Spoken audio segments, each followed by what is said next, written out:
ഇന്ന് നമുക്ക് പുതിയ കഥ കേട്ടാലോ? ഒന്ന് ലൈക്ക് ചെയ്ത് കാണുക. കഥയുടെ തുടക്കത്തിൽ തന്നെ ഞാൻ റൂമിയെ അല്ലാതെ മറ്റാരെയും വിവാഹം കഴിക്കില്ല. വ്യോം ഉറച്ച സ്വരത്തിൽ തൻ്റെ മുന്നിൽ നിൽക്കുന്ന അച്ഛനോടും അമ്മയോടായി പറഞ്ഞു. ഇല്ല വ്യോം, ഞങ്ങൾക്ക് ജീവനുള്ളിടത്തോളം കാലം അന്യമതത്തിൽപ്പെട്ട ഒരു പെൺകുട്ടിയുമായി നിന്റെ വിവാഹം നടത്താൻ ഞങ്ങൾ സമ്മതിക്കില്ല. അമ്മ പറഞ്ഞത് കേട്ട് വ്യോമിന് ദേഷ്യം ഇരച്ചു കയറി. എനിക്ക് ആരുടെയും സമ്മതം വേണ്ട. സ്വന്തമായി വരുമാനമുള്ള 26 വയസ്സുള്ള ഒരു യുവാവാണ് ഞാൻ. എന്ത് ചെയ്യണമെന്ന് എനിക്ക് വ്യക്തമായി അറിയാം. വ്യോം ധൃതിയിൽ അവൻ്റെ മുറിയിലേക്ക് നടന്നു. അവന് വേണ്ടപ്പെട്ട അത്യാവശ്യ വസ്തുക്കളെല്ലാം ബാഗിലെടുത്ത് വയ്ക്കാൻ തുടങ്ങി. വ്യോം, നീ എന്താ ഈ കാണിക്കുന്നത്? നിന്റെ എല്ലാ കാര്യത്തിനും ഞാൻ ഇതുവരെ കൂട്ടുനിന്നിട്ടുണ്ട്. ഞാൻ പറയാതെ തന്നെ എല്ലാം നിനക്കറിയാം. ഈ കാര്യത്തിൽ മാത്രം നിനക്ക് എന്തിനാണ് ഇത്രയും വാശി? ആ പെണ്ണ് വേണ്ട വ്യോം, അച്ഛൻ പറയുന്നത് നീ കേൾക്ക്.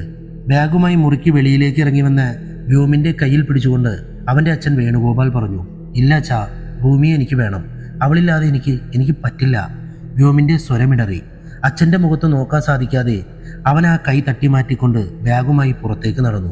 എൻ്റെ റൂമിയെ നിങ്ങളുടെ മരുമകളായി സ്വീകരിക്കാൻ കഴിയുമെങ്കിൽ മാത്രം ഇനി നിങ്ങൾ രണ്ടുപേരും എന്നെ കാണാൻ വന്നാൽ മതി. ഹാളിൽ നിന്ന് സിറ്റ് ഔട്ടിലേക്ക് നടക്കുമ്പോൾ പിന്നോട്ട് തിരിഞ്ഞു നോക്കാതെ അച്ഛനോടും അമ്മയോടായി വ്യോം പറഞ്ഞു. എന്നിട്ട് ധൃതിയിൽ കാറിൽ കയറി അവൻ അവിടെ നിന്നും പോയി. നമുക്ക് ആകെയുള്ളൊരു മോന. ഇല്ല, അവനെ പിരിഞ്ഞ് നിൽക്കാനൊന്നും എനിക്ക് പറ്റില്ല. നമുക്ക് ഈ ബന്ധത്തിന് സമ്മതിച്ചാലേ വേണു കേട്ടോ. വ്യോം അവരെ ഉപേക്ഷിച്ചു പോകുന്നത് അവൻ്റെ അമ്മയ്ക്ക് സഹിക്കാൻ കഴിഞ്ഞില്ല. ഇല്ല മാല, ഞാൻ ഈ ബന്ധത്തിന് സമ്മതിക്കില്ല. അവൻ സ്നേഹിക്കുന്ന ആ പെണ്ണ്, അവളുടെ മതമല്ല എനിക്ക് പ്രശ്നം. പിന്നെ മാലയ്ക്കൊന്നും മനസ്സിലായില്ല. ആ പെണ്ണിന് പിന്നിൽ എന്തൊക്കെയോ രഹസ്യങ്ങളുണ്ട്. അന്ന് അവളോട് സംസാരിക്കാൻ അവളുടെ ഫ്ലാറ്റിൽ പോയപ്പോൾ തന്നെ എനിക്കത് മനസ്സിലായതാണ്. അവളൊരു സാധാരണ പെണ്ണല്ല. നമ്മുടെ മോൻ അവളുടെ കെണിയിൽ പെട്ടിരിക്കുന്നതാണ്. മാല, നമുക്ക് നാളെ തിരുമേനിയെ കാണാൻ പോകണം. പൂജയോ മന്ത്രമോ മായയോ എന്ത് ചെയ്തിട്ടായാലും ശരി, നമ്മുടെ മോനെ ഈ ബന്ധത്തിൽ നിന്ന് നമുക്ക് പുറത്തു കൊണ്ടുവരണം. വേണു എന്തൊക്കെയോ തീരുമാനിച്ചുറപ്പിച്ച മട്ടിലായിരുന്നു. അയാൾ പറഞ്ഞതിനപ്പുറം അയാളുടെ ഭാര്യ മാലയ്ക്കും ഒന്നും പറയാനുണ്ടായിരുന്നില്ല. ഇരുട്ട് പരന്ന രാവിൽ നഗര തിരക്കുകൾക്കിടയിലൂടെ കാർ ഓടിച്ചു വ്യോം സിറ്റി വ്യൂ അപ്പാർട്ട്മെന്റിൽ എത്തിച്ചേർന്നു.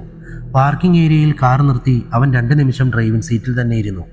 അപ്പോഴേക്കും ഫോൺ ശബ്ദിക്കാൻ തുടങ്ങിയിരുന്നു. ഫോൺ സ്ക്രീനിൽ റൂമിയുടെ പേര് തെളിഞ്ഞതും അവൻ കോൾ എടുക്കാതെ ബാഗുമായി കാറിൽ നിന്നിറങ്ങി. ലിഫ്റ്റിൽ കയറി 3-ാം നിലയിലേക്കുള്ള ബട്ടണമർത്തി. പാതി തുറന്നു കിടക്കുന്ന 3D അപ്പാർട്ട്മെന്റിന്റെ വാതിൽ പൂർണ്ണമായും തള്ളി തുറന്ന് വ്യോം അകത്തേക്ക് കയറി. ബാൽക്കണിയിൽ നിന്ന് വയലിൻ വായിക്കുന്ന മനോഹര ശബ്ദം കേട്ടതും ഒരു മായയിൽ അകപ്പെട്ട പോലെ വ്യോം അവിടേക്ക് നടന്നു. മുട്ടോളം നീളമുള്ളൊരു കറുത്ത ഉടുപ്പ് ധരിച്ച് പാറിപ്പറക്കുന്ന മുടിയുമായി കണ്ണുകളടച്ച് വയലിൻ വായിക്കുന്ന റൂമിയെ ബാൽക്കണിയിലേക്കുള്ള വാതിലിൽ ചാരി നിന്ന് വ്യോം നോക്കിക്കൊണ്ടേയിരുന്നു. അതിനൊപ്പം അവളുടെ സംഗീതം ആസ്വദിക്കാനും അവൻ മറന്നില്ല.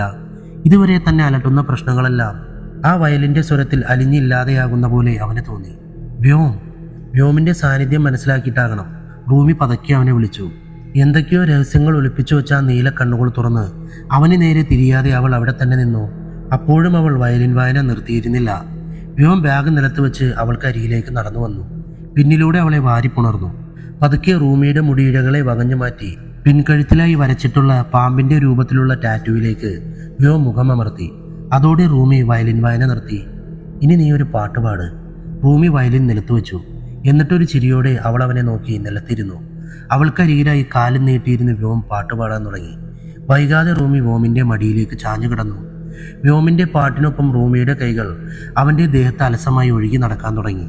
തലമുടിയും നെറ്റിയും ഇരുമിഴികളും നാസികയും ചുണ്ടും കഴുത്തും നെഞ്ചും അടിവയറും കടന്ന് അവ താഴേക്ക് സഞ്ചരിച്ചതും വർദ്ധിച്ചു വരുന്ന വികാര വായ്പോടെ വ്യോം പാട്ട് പാടുന്നത് നിർത്തി റൂമിയെ ഇറുക്കിയെ പുണർന്നു. അവളുടെ അധരങ്ങളെ അവൻ ചുംബനം കൊണ്ട് മൂടി. അവളെ നെഞ്ചോട് ചേർത്ത് പിടിച്ചുകൊണ്ട് വ്യോം കണ്ണിമ വെട്ടാതെ റൂമിയെ നോക്കി. അവളപ്പോൾ അവൻ്റെ ഷർട്ടിൻ്റെ ബട്ടണുകൾ ഓരോന്നായി അഴിക്കുകയായിരുന്നു. അച്ഛനോടും അമ്മയോടും ഞാൻ വീണ്ടും സംസാരിച്ചു റൂമി. അവർ നമ്മുടെ കാര്യം സമ്മതിക്കുന്ന ലക്ഷണമില്ല. നമ്മളെ പിരിക്കാൻ അച്ഛൻ എന്തെങ്കിലും ചെയ്യുമോ എന്ന് എനിക്ക് പേടി. അതുകൊണ്ട് എത്രയും വേഗം നമുക്ക് വിവാഹം കഴിച്ചാലോ? വ്യോമിൻ്റെ ചോദ്യം കേട്ട് ബട്ടൺ അഴിക്കുന്നത് നിർത്തി റൂമി അവനെ നോക്കി. ഈ നിമിഷം നിന്നെ വിവാഹം കഴിക്കാൻ എനിക്ക് സമ്മതമാണ് വ്യോം. പക്ഷെ ഒരു നിബന്ധന മാത്രമേ ഉള്ളൂ. എനിക്കറിയാം, നമ്മുടെ വിവാഹത്തിന് നിന്റെ അച്ചാച്ചനും കൂടി വേണം അല്ലേ? റൂമി അതേ എന്ന് തലയാട്ടി. ഇനി ഒന്നിനു വേണ്ടിയും കാത്തിരിക്കേണ്ടതില്ല. നമുക്ക് നാളെ തന്നെ നിന്റെ അച്ചാച്ചൻ്റെ വീട്ടിലേക്ക് പോകാം. എൻ്റെ ഫ്രണ്ട്സിനെയും ഞാൻ വിവരമറിയിക്കാം. പറ്റിയാൽ അടുത്ത ഞായറാഴ്ച തന്നെ നമുക്കവിടെ വെച്ച് വിവാഹം കഴിക്കാം. എന്തു പറയുന്നു? സമ്മതം. 1000 വട്ടം സമ്മതം.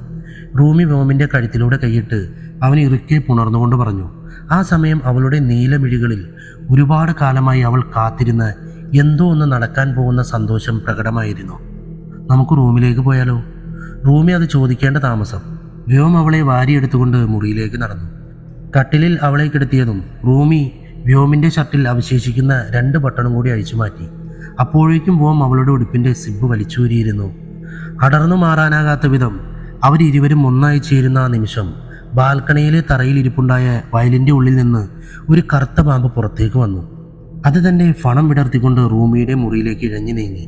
ദേഹത്ത് നിന്ന് തറയിലേക്ക് വലിച്ചെറിയപ്പെട്ട് അവർ ഇരുവരുടെയും വസ്ത്രങ്ങൾക്കിടയിലൂടെ ഇഴഞ്ഞിഴഞ്ഞ് ആ പാമ്പ് കട്ടിലിൻ്റെ കാലിലൂടെ മുകളിലേക്ക് കയറി ബെഡിലെത്തി.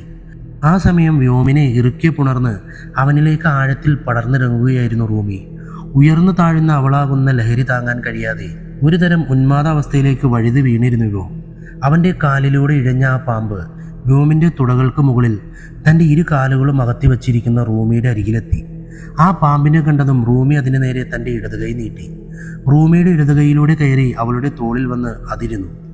അതിനുശേഷം മുമ്പ് പലതവണ ചെയ്തിട്ടുള്ളതുപോലെ റൂമി വ്യോമിനെ ശ്വാസം പോലും വിടാനാകാത്ത വിധം ഇറുക്കി പുണർന്നു. അവനെ ഭോഗിച്ചുകൊണ്ട് തന്നെ വ്യോമിൻ്റെ കാതിൽ പതുക്കെ എന്തൊക്കെയോ മന്ത്രങ്ങൾ അവൾ ചൊല്ലാൻ തുടങ്ങി.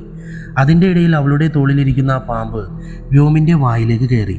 തൊണ്ടക്കുഴിയും കടന്ന് അവൻ്റെ ശരീരത്തിൻ്റെ ഉള്ളിലേക്കത് നൂണ്ടിറങ്ങിപ്പോയി. കുറച്ച് നിമിഷങ്ങൾക്ക് ശേഷം ആ പാമ്പ് അവൻ്റെ വായിലൂടെ തന്നെ പുറത്തേക്ക് വന്നു. റൂമി വീണ്ടും അതിനു നേരെ കൈ നീട്ടിയതും അവളുടെ കൈയിലൂടെ തോളിലേക്കും പിന്നീട് അവിടെ നിന്ന് പിൻകഴുത്തിലെ ടാറ്റുവിലേക്കും ആ പാമ്പ് ഇഴഞ്ഞു നീങ്ങി. വൈകാതെ അവളുടെ ദേഹത്തുള്ള ടാറ്റുവിൻ്റെ തന്നെ ഭാഗമായി ആ കറുത്ത പാമ്പ് മാറി. എല്ലാം ആഗ്രഹിച്ച പോലെ തന്നെ നടന്ന സന്തോഷത്തിൽ, അതിലേറെ സംതൃപ്തിയിൽ വ്യോമിൻ്റെ ദേഹത്ത് നിന്ന് അടർന്നു മാറി അവനോട് ചേർന്ന് റൂമി കടന്നു.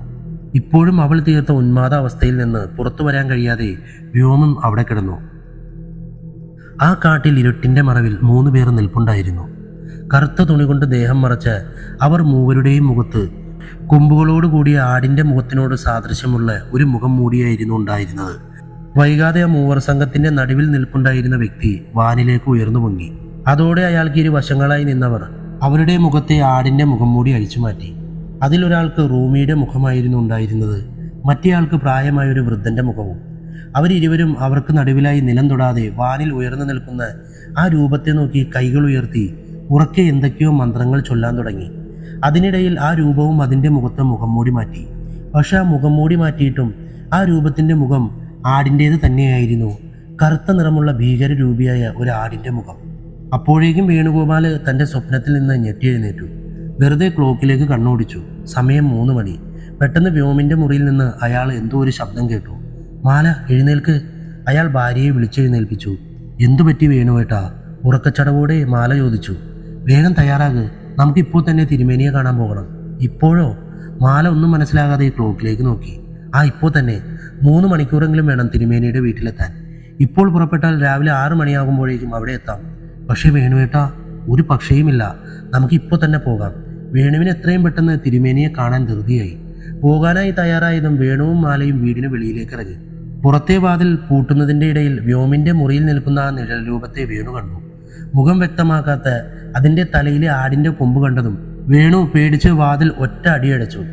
ധൃതിയിൽ കാറിൽ കയറി അവിടെ നിന്ന് പോകാനൊരുങ്ങുന്നതിൻ്റെ ഇടയിൽ വേണുവിൻ്റെ കണ്ണുകൾ വ്യോമിൻ്റെ മുറിയിലേക്ക് പാഞ്ഞു.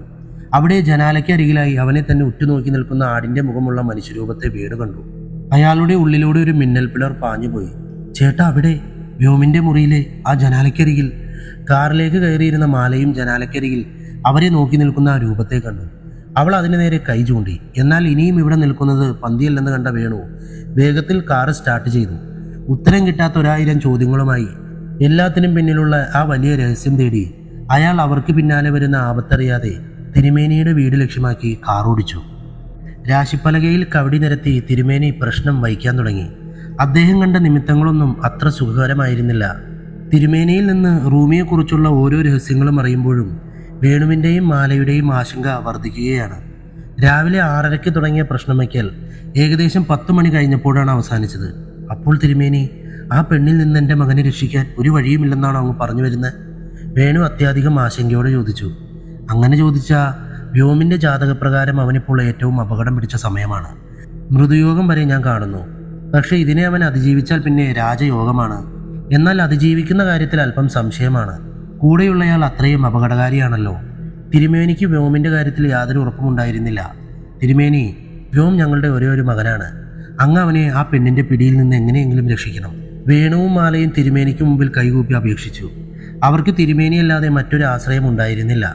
ഒടുവിൽ ദീർഘനേരത്തെ ആലോചനയ്ക്ക് ശേഷം വ്യോമിനെ രക്ഷിക്കാനുള്ള ഒരു ഉപായം തിരുമേനി കണ്ടെത്തി. വേണുഗോപാൽ, വ്യോമിനെ രക്ഷിക്കണമെങ്കിൽ കാലഭൈരവന് മാത്രമേ സാധിക്കുള്ളൂ. ഏത് നീചശക്തിയും ഇല്ലാതെയാക്കാൻ കെൽപ്പുള്ളവനാണ് മഹാദേവന്റെ തിരുജടയിൽ നിന്ന് ജന്മം കൊണ്ട കാലഭൈരവൻ. പൂജയ്ക്കുള്ള ഏർപ്പാടുകളെല്ലാം ഞാൻ ചെയ്തോളാം. നിങ്ങളൊരു കാര്യം ചെയ്യുക, എത്രയും പെട്ടെന്ന് വ്യോമിനെയും കൊണ്ട് ഇങ്ങോട്ട് വരണം. അവനിവിടെ എത്തിക്കഴിഞ്ഞാൽ പിന്നെ എല്ലാ കാര്യവും ഞാനേറ്റു. തിരുമേനി പറഞ്ഞത് കേട്ടപ്പോൾ വേണുവിൻ്റെയും മാലയുടെയും മുഖത്ത് പകുതി ആശ്വാസം. അവരിരുവരും തിരുമേനിയെ വണങ്ങി അവിടെ നിന്നും എഴുന്നേറ്റു. വേണു, നീ വിചാരിക്കുന്ന പോലെ വ്യോമിനെ ഇവിടേക്ക് കൊണ്ടുവരിക അത്ര എളുപ്പമുള്ള കാര്യമല്ല. ചിലപ്പോൾ നിങ്ങളുടെ ജീവന് പോലും ആപത്ത് സംഭവിച്ചേക്കാം. തിരുമേനി അവർക്ക് മുന്നറിയിപ്പ് നൽകി. ഞങ്ങളുടെ മോൻ മരിച്ചിട്ട് പിന്നെ ഞങ്ങൾ രണ്ടുപേരും ജീവിച്ചിരിക്കുന്നതിലും എത്രയോ ഭേദമാണത്. മാലയായിരുന്നു അത് പറഞ്ഞത്. അതോടെ തിരുമേനി മൗനം പാലിച്ചു. അദ്ദേഹത്തോട് യാത്ര പറഞ്ഞ് എത്രയും പെട്ടെന്ന് വ്യോമിനെയും കൊണ്ട് ഇവിടേക്ക് വരാനായി ഒരു നിമിഷം പോലും പാഴാക്കാതെ വ്യോം റൂമിയുടെ ഫ്ലാറ്റിൽ ഉണ്ടാകുമെന്ന് ഉറപ്പിച്ച് അവിടേക്ക് കാർ ഓടിച്ചു. ഇതേസമയം അതിരാവിലെ തന്നെ ഫ്ലാറ്റിൽ നിന്നും റൂമിയുടെ അച്ചാച്ചൻ്റെ വീട്ടിലേക്ക് റൂമിയും വ്യോമും പുറപ്പെട്ടിരുന്നു. ചോലക്കുന്ന് എന്നൊരു ഹൈറേഞ്ച് ഏരിയയിലായിരുന്നു റൂമിയുടെ അച്ചാച്ചൻ താമസിക്കുന്ന വീട്. റൂമി ജനിച്ചതും വളർന്നതും പഠിച്ചതുമെല്ലാം ചോലക്കുന്നിൽ തന്നെയാണ്. പിന്നീട് കോളേജ് പഠനകാലത്താണ് അവൾ അവിടെ നിന്നും നഗരത്തിലേക്ക് ചേക്കേറിയതും പിന്നീട് ജോലി കിട്ടി അവിടെയുള്ള അപ്പാർട്ട്മെൻറ്റിൽ താമസമാക്കിയതും. റൂമിക്ക് സ്വന്തം എന്ന് പറയാൻ അവളുടെ അച്ചാച്ചൻ മാത്രമേ ഉള്ളൂ. കുട്ടിക്കാലത്ത് തന്നെ അച്ഛനും അമ്മയും നഷ്ടപ്പെട്ട അവളെ അച്ചാച്ചനും അമ്മാമ്മയുമാണ് വളർത്തിയത്. അവൾ 5ാം ക്ലാസ്സിൽ പഠിക്കുമ്പോൾ അമ്മൂമ്മയും മരിച്ചു.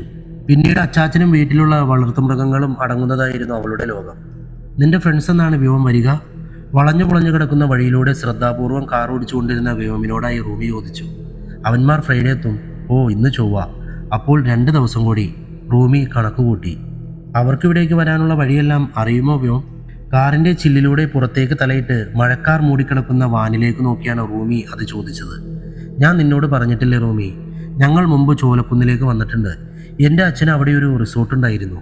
സ്കൂളിൽ പഠിക്കുന്ന സമയത്ത് ഞങ്ങൾ 5 പേരും എല്ലാ അവധിക്കാലത്തും അവിടേക്ക് വരുമായിരുന്നു. എൻ്റെ ഓർമ്മ ശരിയാണെങ്കിൽ ഞാൻ കോളേജിൽ പഠിക്കുമ്പോഴാണ് ആ റിസോർട്ട് അച്ഛൻ വിറ്റത്. വ്യോം പറഞ്ഞത് കേട്ടിട്ടും കേൾക്കാത്ത പോലെ റൂമി അവിടെ ഇരുന്നു. അവളുടെ ചിന്തകളിൽ മറ്റെന്തൊക്കെയോ ഓർമ്മകളായിരുന്നു. അപ്പോൾ ഒരു നിമിഷം 10 വർഷം പിന്നിലേക്ക് അവൾ പോയി. ആരുടെയൊക്കെയോ ഓർമ്മകൾ അവളെ വേട്ടയാടാൻ തുടങ്ങി. അപ്പോഴേക്കും മഴ പെയ്യാനും തുടങ്ങിയിരുന്നു. എന്നിട്ടും റൂമി പുറത്തേക്ക് തലയിട്ട് തന്നെ ഇരുന്നു. റൂമി, തല വെളിയിലിടാതെ, മഴ ചാറുന്നുണ്ട്. വ്യോം ഒത്തിരി തവണ പറഞ്ഞപ്പോൾ റൂമി പുറത്തുനിന്ന് തല പിൻവലിച്ച് തിരികെ സീറ്റിൽ തന്നെ ഇരുന്നു. എങ്കിലും അവളുടെ തലമുടിയെല്ലാം മഴവെള്ളം വീണ് നനഞ്ഞിരുന്നു. ഹെയർ പിൻ വളവുകളെല്ലാം കറങ്ങി തിരിഞ്ഞ് വൈകാതെ അവർ ഇരുവരും ചോലക്കുന്നിലേക്കെത്തി. കാടും മലകളും കുന്നുകളും കൊച്ചരുവികളും അപ്രത്യക്ഷമാക്കിക്കൊണ്ട് അവിടവും നഗരവൽക്കരണത്തിലേക്ക് അതിവേഗം കുതിച്ചു പായുകയാണ്. വൈകാതെ പേരിൽ മാത്രം ഗ്രാമീണത അവശേഷിക്കാനാണ് സാധ്യത. ഒരു ഹോട്ടലിന്റെ മുന്നിലെത്തിയതും വ്യോം കാറിന്റെ വേഗത കുറച്ചു. ഞാൻ നേരത്തെ ഒരു റിസോർട്ടിനെ കുറിച്ച് പറഞ്ഞില്ലേ, ഇതായിരുന്നു അത്. പക്ഷേ അന്ന് ഇത്രയും വലുതൊന്നും ആയിരുന്നില്ല കേട്ടോ. മാത്രമല്ല റിസോർട്ടിന് ചുറ്റും നിറയെ കാടായിരുന്നു. 10 വർഷം കൊണ്ട് എല്ലാം മാറിപ്പോയി. വ്യോം ദീർഘനിശ്വാസമെടുത്തു. ഇവിടെയുള്ള റിസോർട്ട് ഞാൻ മുമ്പ് പലതവണ കണ്ടിട്ടുണ്ട്. അന്ന് ആ റിസോർട്ടിന് പിന്നിൽ ഒരു കുന്നുണ്ടായിരുന്നു. ആ കുന്നിറങ്ങി കാട് കടന്നാൽ എൻ്റെ പഴയ വീട്ടിലെത്താം, റൂമി വിശദീകരിച്ചു. അത് ശരി. അപ്പോൾ ഞങ്ങളുടെ റിസോർട്ടിൻ്റെ അത്രയും അടുത്തായിരുന്നു റൂമിയുടെ ആദ്യത്തെ വീട്? ആ കാട്ടിലേക്ക് ഞാൻ വന്നിട്ടുണ്ട്. എന്നാലും ഒരുപാട് തവണ ഇവിടെ വന്നിട്ടും റൂമിയെ ഞാൻ കാണാത്തത് ശരിക്കും അത്ഭുതമാണല്ലോ. വ്യോമിനെ റൂമി പറഞ്ഞത് വിശ്വസിക്കാൻ കഴിഞ്ഞില്ല. ചിലപ്പോൾ എന്നെ കണ്ടിട്ടുണ്ടാകും, ഓർമ്മയില്ലാത്തതാകാം. അതെന്തെങ്കിലും ആകട്ടെ, മഴ കനക്കും മുമ്പ് നമുക്ക് വീട്ടിലെത്താൻ നോക്കാം. അവൾ പറഞ്ഞത് വ്യോം ശരിവച്ചു. ആ റിസോർട്ട് കടന്ന് അവൻ റൂമി പറഞ്ഞു തരുന്ന വഴികളിലൂടെ അവളുടെ അച്ചാച്ചൻ്റെ വീട്ടിലേക്ക് കാർ ഓടിച്ചുകൊണ്ടേയിരുന്നു. വ്യോമിൻ്റെ ജീവിതത്തിൽ നിന്ന് ഒഴിഞ്ഞു പോകണമെന്ന് റൂമിയോട് പറയാനായിരുന്നു വേണുഗോപാൽ അന്ന് അവളുടെ അപ്പാർട്ട്മെൻറ്റിലേക്ക് വന്നത്. പലതവണ കോളിംഗ് ബെല്ലടിച്ചിട്ടും ആരും കതക് തുറക്കാതായപ്പോൾ അയാൾ കതകിൽ പിടിച്ച് വെറുതെ ഒന്ന് തള്ളി നോക്കി. ആ തള്ളലിൽ വെറുതെ ചാരിയിട്ട വാതിൽ തുറന്നു വന്നതും വേണു അകത്തേക്ക് കയറണോ വേണ്ടയോ എന്ന് ശങ്കിച്ച് 2 നിമിഷം അവിടെ നിന്നു. മെയിൻ ഹാളിൽ സോഫയിൽ കിടക്കുന്ന ആരുടെയോ കാലുകൾ കണ്ടതും അയാൾ രണ്ടും കൽപ്പിച്ച് ഫ്ലാറ്റിലേക്ക് കയറി. സിറ്റ് ഔട്ട് കടന്ന് ഹാളിലെത്തിയ വേണു പൂർണ്ണ നഗ്നരായി സോഫയിൽ പരസ്പരം വാരി പുണർന്നു കിടക്കുന്ന റൂമിയെയും വ്യോമിനെയും കണ്ടതും എന്ത് ചെയ്യണമെന്നറിയാതെ അവിടെ നിന്ന് പരിങ്ങി. ധൃതിയിൽ പിന്തിരിഞ്ഞു പോകാൻ വേണു ഒരുങ്ങിയതും റൂമി വ്യോമിൻ്റെ കാതിൽ എന്തോ മന്ത്രം ചൊല്ലുന്നത് അയാൾ കേട്ടു. അയാൾക്കൊന്നും പിടികിട്ടിയില്ല. പെട്ടെന്ന് റൂമിയുടെ കയ്യിലൂടെ ഇഴഞ്ഞ് ഒരു കറുത്ത പാമ്പ് വ്യോമിൻ്റെ വായിലേക്ക് കയറി പോകുന്നത് വേണു കണ്ടു. വ്യോം! ആ കാഴ്ച കണ്ടതും നെഞ്ചിൽ കൈവച്ച് അയാൾ അറിയാതെ വ്യോമിനെ വിളിച്ചുപോയി. പക്ഷെ വേണുവിൻ്റെ വിളി വ്യോം കേട്ടിരുന്നില്ല.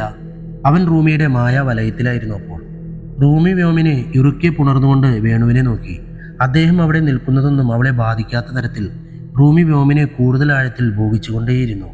ആ സമയം റൂമിയുടെ കണ്ണുകൾ തന്നിൽ നിന്ന് ആർക്കും വ്യോമിനെ പിരിക്കാൻ കഴിയില്ലെന്ന് പറയാതെ പറയുന്നുണ്ടായിരുന്നു. അവൾ ചൊല്ലുന്ന മന്ത്രങ്ങളെക്കാൾ ഉച്ചത്തിൽ അവരുടെ ഞെരുക്കങ്ങൾ ചുറ്റുപാടും ഉയർന്നു കേട്ടതും വേണു അവിടെ നിന്നും തിരിഞ്ഞു നടന്നു. വാതിൽ ചാരിക്കൊണ്ട് റൂമിയുടെ ഫ്ലാറ്റിൽ നിന്നിറങ്ങി പുറത്തേക്ക് പോകുമ്പോഴും വേണുവിൻ്റെ ചിന്ത മുഴുവനും റൂമിയുടെ കയ്യിൽ നിന്ന് വ്യോമിൻ്റെ വായിലേക്ക് കയറിപ്പോയ ആ കറുത്ത പാമ്പിനെ കുറിച്ചായിരുന്നു. അത് തൻ്റെ വെറുമൊരു തോന്നൽ മാത്രമായിരിക്കണമേ എന്ന് അയാൾ മനസ്സിലാശിച്ചു. എന്നാൽ അടുത്ത ദിവസം രാവിലെ റൂമിയെ കാണാൻ വീണ്ടും വരുന്നത് വരെ ആ തോന്നലുകൾക്ക് ആയുസുണ്ടായിരുന്നുള്ളൂ. വ്യോം അവൻ്റെ വീട്ടിലുള്ള സമയം നോക്കിയാണ് അന്ന് അതിരാവിലെ തന്നെ വേണു റൂമിയുടെ ഫ്ലാറ്റിലേക്ക് വന്നത്. കാര്യങ്ങളെല്ലാം റൂമിയോട് സംസാരിക്കാനായി ഒരുങ്ങിയതും അവളുടെ ഫോൺ ബെല്ലടിച്ചു. ഷെൽഫിൽ നിന്ന് ഫോൺ എടുത്ത് അവൾ തിരിഞ്ഞു നിന്ന് ഫോണിൽ സംസാരിക്കുമ്പോൾ അവളുടെ കഴുത്തിന് പിറകിലുള്ള ടാറ്റുവിലൂടെ പാമ്പിന് ജീവൻ വയ്ക്കുന്നത് വേണു കണ്ടു. ആ പാമ്പ് ഫണം വിടർത്തി വേണുവിനെ നോക്കിയതും ഞെട്ടലോടെ അയാൾ അവിടെ നിന്ന് എഴുന്നേറ്റു. വ്യോമിനെ എനിക്ക് വേണം. കഴിഞ്ഞ 10 വർഷങ്ങളായുള്ള എൻ്റെ കാത്തിരിപ്പാണ് അവൻ. ഇനിയും എനിക്കും വ്യോമിനും ഇടയിൽ ഒരു തടസ്സമായി നിങ്ങൾ വന്നാൽ എൻ്റെ പാമ്പിനെ കൊണ്ട് നിങ്ങളെ ഞാൻ ശ്വാസം മുട്ടിച്ചു കൊല്ലും. ഫോൺ നിർത്തി വേണുവിനോടായി റൂമി ഭീഷണിപ്പെടുത്തി പറയുമ്പോഴും അവളുടെ ദേഹത്തുള്ള ആ പാമ്പ് വേണുവിന് നേരെ പണം വിടർത്തി നിൽക്കുന്നുണ്ടായിരുന്നു. അന്നത്തെ ആ സംഭവത്തിന് ശേഷം റൂമിയുടെ അപ്പാർട്ട്മെന്റിലേക്ക് വീണ്ടും വന്നതും വേണുവിൻ്റെ ചിന്തകളിൽ ആദ്യം കടന്നു വന്നത് ആ കറുത്ത പാമ്പാണ്. അതിനെക്കുറിച്ച് ആലോചിച്ചപ്പോൾ അയാൾക്ക് റൂമിയുടെ ഫ്ലാറ്റിലേക്ക് പോകാൻ മടിയായി. മാത്രമല്ല വ്യോമിൻ്റെ കാറും പാർക്കിംഗ് ഏരിയയിൽ ഉണ്ടായിരുന്നില്ല. അതുകൊണ്ട് അവരെക്കുറിച്ച് അറിയാൻ വേണു വാച്ച്മാനെ സമീപിച്ചു. അയാളിൽ നിന്ന് റൂമിയും വ്യോമും അവിടെ നിന്ന് പോയെന്ന് വേണു മനസ്സിലാക്കി. അവരെവിടേക്കാണ് പോയതെന്നറിയോ? റൂമി മേഡത്തിൻ്റെ വീട്ടിലേക്കാണെന്നാണ് വ്യോം സാർ പറഞ്ഞത്. അടുത്ത ഞായറാഴ്ച അവിടെ വെച്ച് അവരുടെ കല്യാണമാണെന്ന് പറഞ്ഞു. അത് കേട്ടതും വേണു ഞെട്ടലോടെ മാലയെ നോക്കി. മാല തിരിച്ചു. റൂമിയുടെ വീടിൻ്റെ അഡ്രസ്സ് തരൂ? ഇല്ല സാർ, അതെനിക്ക് തരാൻ കഴിയില്ല. വാച്ച്മാൻ അവിടെ നിന്ന് പരിങ്ങി. അതോടെ വേണു പോക്കറ്റിൽ നിന്നും 2 500-ൻ്റെ നോട്ടെടുത്ത് അയാൾക്ക് നേരെ കൊടുത്തു. ആദ്യമൊന്നും മടിച്ചെങ്കിലും ചുറ്റുമൊന്ന് കണ്ണോടിച്ച ശേഷം അയാൾ ആ നോട്ടുകൾ വാങ്ങി പോക്കറ്റിലേക്ക് ഇട്ടു. ഞാനാണ് അഡ്രസ്സ് പറഞ്ഞു തന്നതെന്ന് ആരോടും പറയില്ല സാർ, എൻ്റെ ജോലി പോകും. റൂമിയുടെ അഡ്രസ്സ് വേണുവിന് കൈമാറുമ്പോൾ വാച്ച്മാൻ അല്പം പേടിയോടെ പറഞ്ഞു.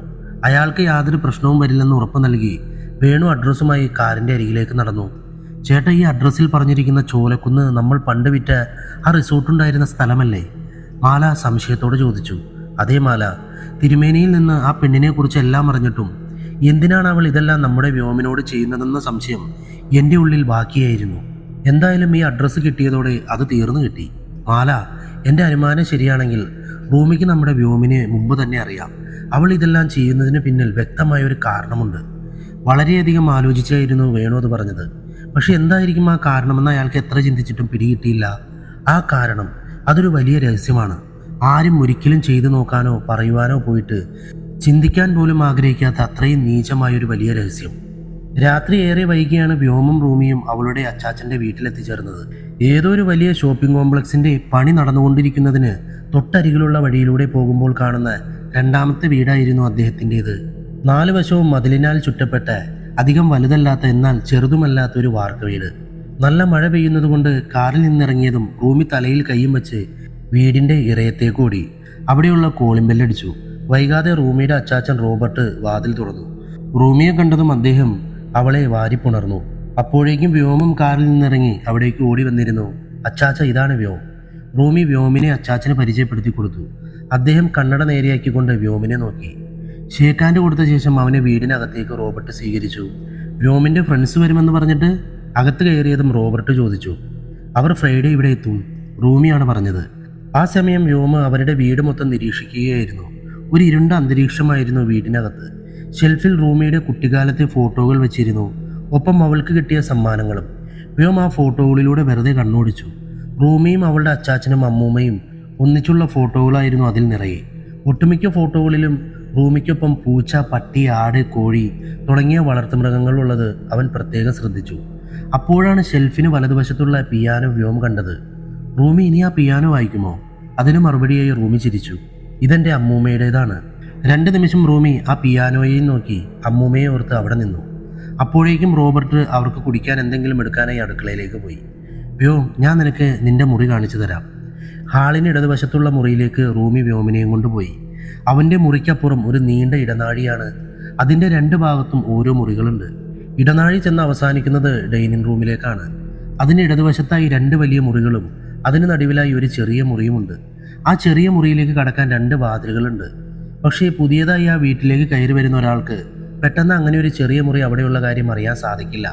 അതിന് കാരണം ആ മുറിയുടെ വാതിലുകൾ അതിൻ്റെ 2 വശത്തുള്ള മുറികളുടെ ഉള്ളിൽ നിന്ന് തുറക്കാൻ പാകത്തിന് 2 മുറികളുടെയും അകത്താണ് സ്ഥാപിച്ചിരിക്കുന്നത്. ഡൈനിങ് റൂമിൻ്റെ വലതുവശത്താകട്ടെ ഒരു കോമൺ ബാത്റൂമും അടുക്കളയുമാണുള്ളത്. വ്യോം, ഞാൻ നിന്നോടൊരു കാര്യം ചോദിക്കട്ടെ? മുറിയിലേക്ക് കയറിയതും റൂമി വ്യോമിനോടായി ചോദിച്ചു. ചോദിക്ക്. മുറി മൊത്തത്തിൽ നിരീക്ഷിക്കുന്നുണ്ടായ വ്യോം റൂമിയുടെ ചോദ്യം കേട്ട് അവൾക്ക് നേരെ തിരിഞ്ഞു. വ്യോം, നീ ഒരു തിരുമേനിയുടെ കാര്യം പറഞ്ഞില്ലേ? നിന്റെ അച്ഛന് വലിയ വിശ്വാസമുള്ള തിരുമേനി. ഇനി നിന്റെ അച്ഛനെങ്ങാനും നമ്മളെ പിരിക്കാനായി ആ തിരുമേനിയുടെ അടുത്ത് പോയി എന്തെങ്കിലും പൂജയൊക്കെ ചെയ്യുമോ? ഇടറിയ സ്വരത്തിൽ റൂമി ചോദിച്ചു. അവളുടെ വാക്കിലെല്ലാം വ്യോമിനെ തനിക്ക് നഷ്ടപ്പെടുമോ എന്ന ആശങ്കയുണ്ടായിരുന്നു. അച്ഛൻ്റെ കാര്യം ഒന്നും പറയാൻ പറ്റില്ല. നമ്മളെ പിരിക്കാൻ അച്ഛൻ എന്ത് വേണമെങ്കിലും ചെയ്യും. പക്ഷെ നീ പേടിക്കേണ്ട റൂമി, അങ്ങനെ ഒരു മായയ്ക്കും മന്ത്രത്തിനും നിന്നെ എന്നിൽ നിന്നും പിരിക്കാൻ കഴിയില്ല. വ്യോം റൂമിയെ സ്നേഹത്തോടെ വാരിപ്പുണർന്നു. എന്നാൽ അവൻ്റെ വാക്കുകൾ കേട്ട് റൂമിക്ക് ചിരിയാണ് വന്നത്. ഒപ്പം വ്യോമിൻ്റെ അച്ഛനെക്കുറിച്ചും ആ തിരുമേനിയെക്കുറിച്ചും ഓർത്ത് ആശങ്കയും. ഈ ലോകത്ത് 2 ശക്തികളാണുള്ളത്, നന്മയും തിന്മയും. പക്ഷേ നന്മയെ തിന്മയായും തിന്മയെ നന്മയായും ഉപയോഗിക്കാൻ നമുക്ക് കഴിയും. ദുർമന്ത്രവാദത്തിൽ കാളിയുടെയും ശിവന്റെയും ഹനുമാന്റെയും തമോ ഗുണങ്ങൾ ഉപയോഗിക്കുന്ന പോലെ ജാതി മതഭേദമന്യേ ആളുകൾക്കിടയിൽ ഇത്തരത്തിൽ പലതരം ദുർമന്ത്രവാദങ്ങൾ നടക്കുന്നുണ്ട്.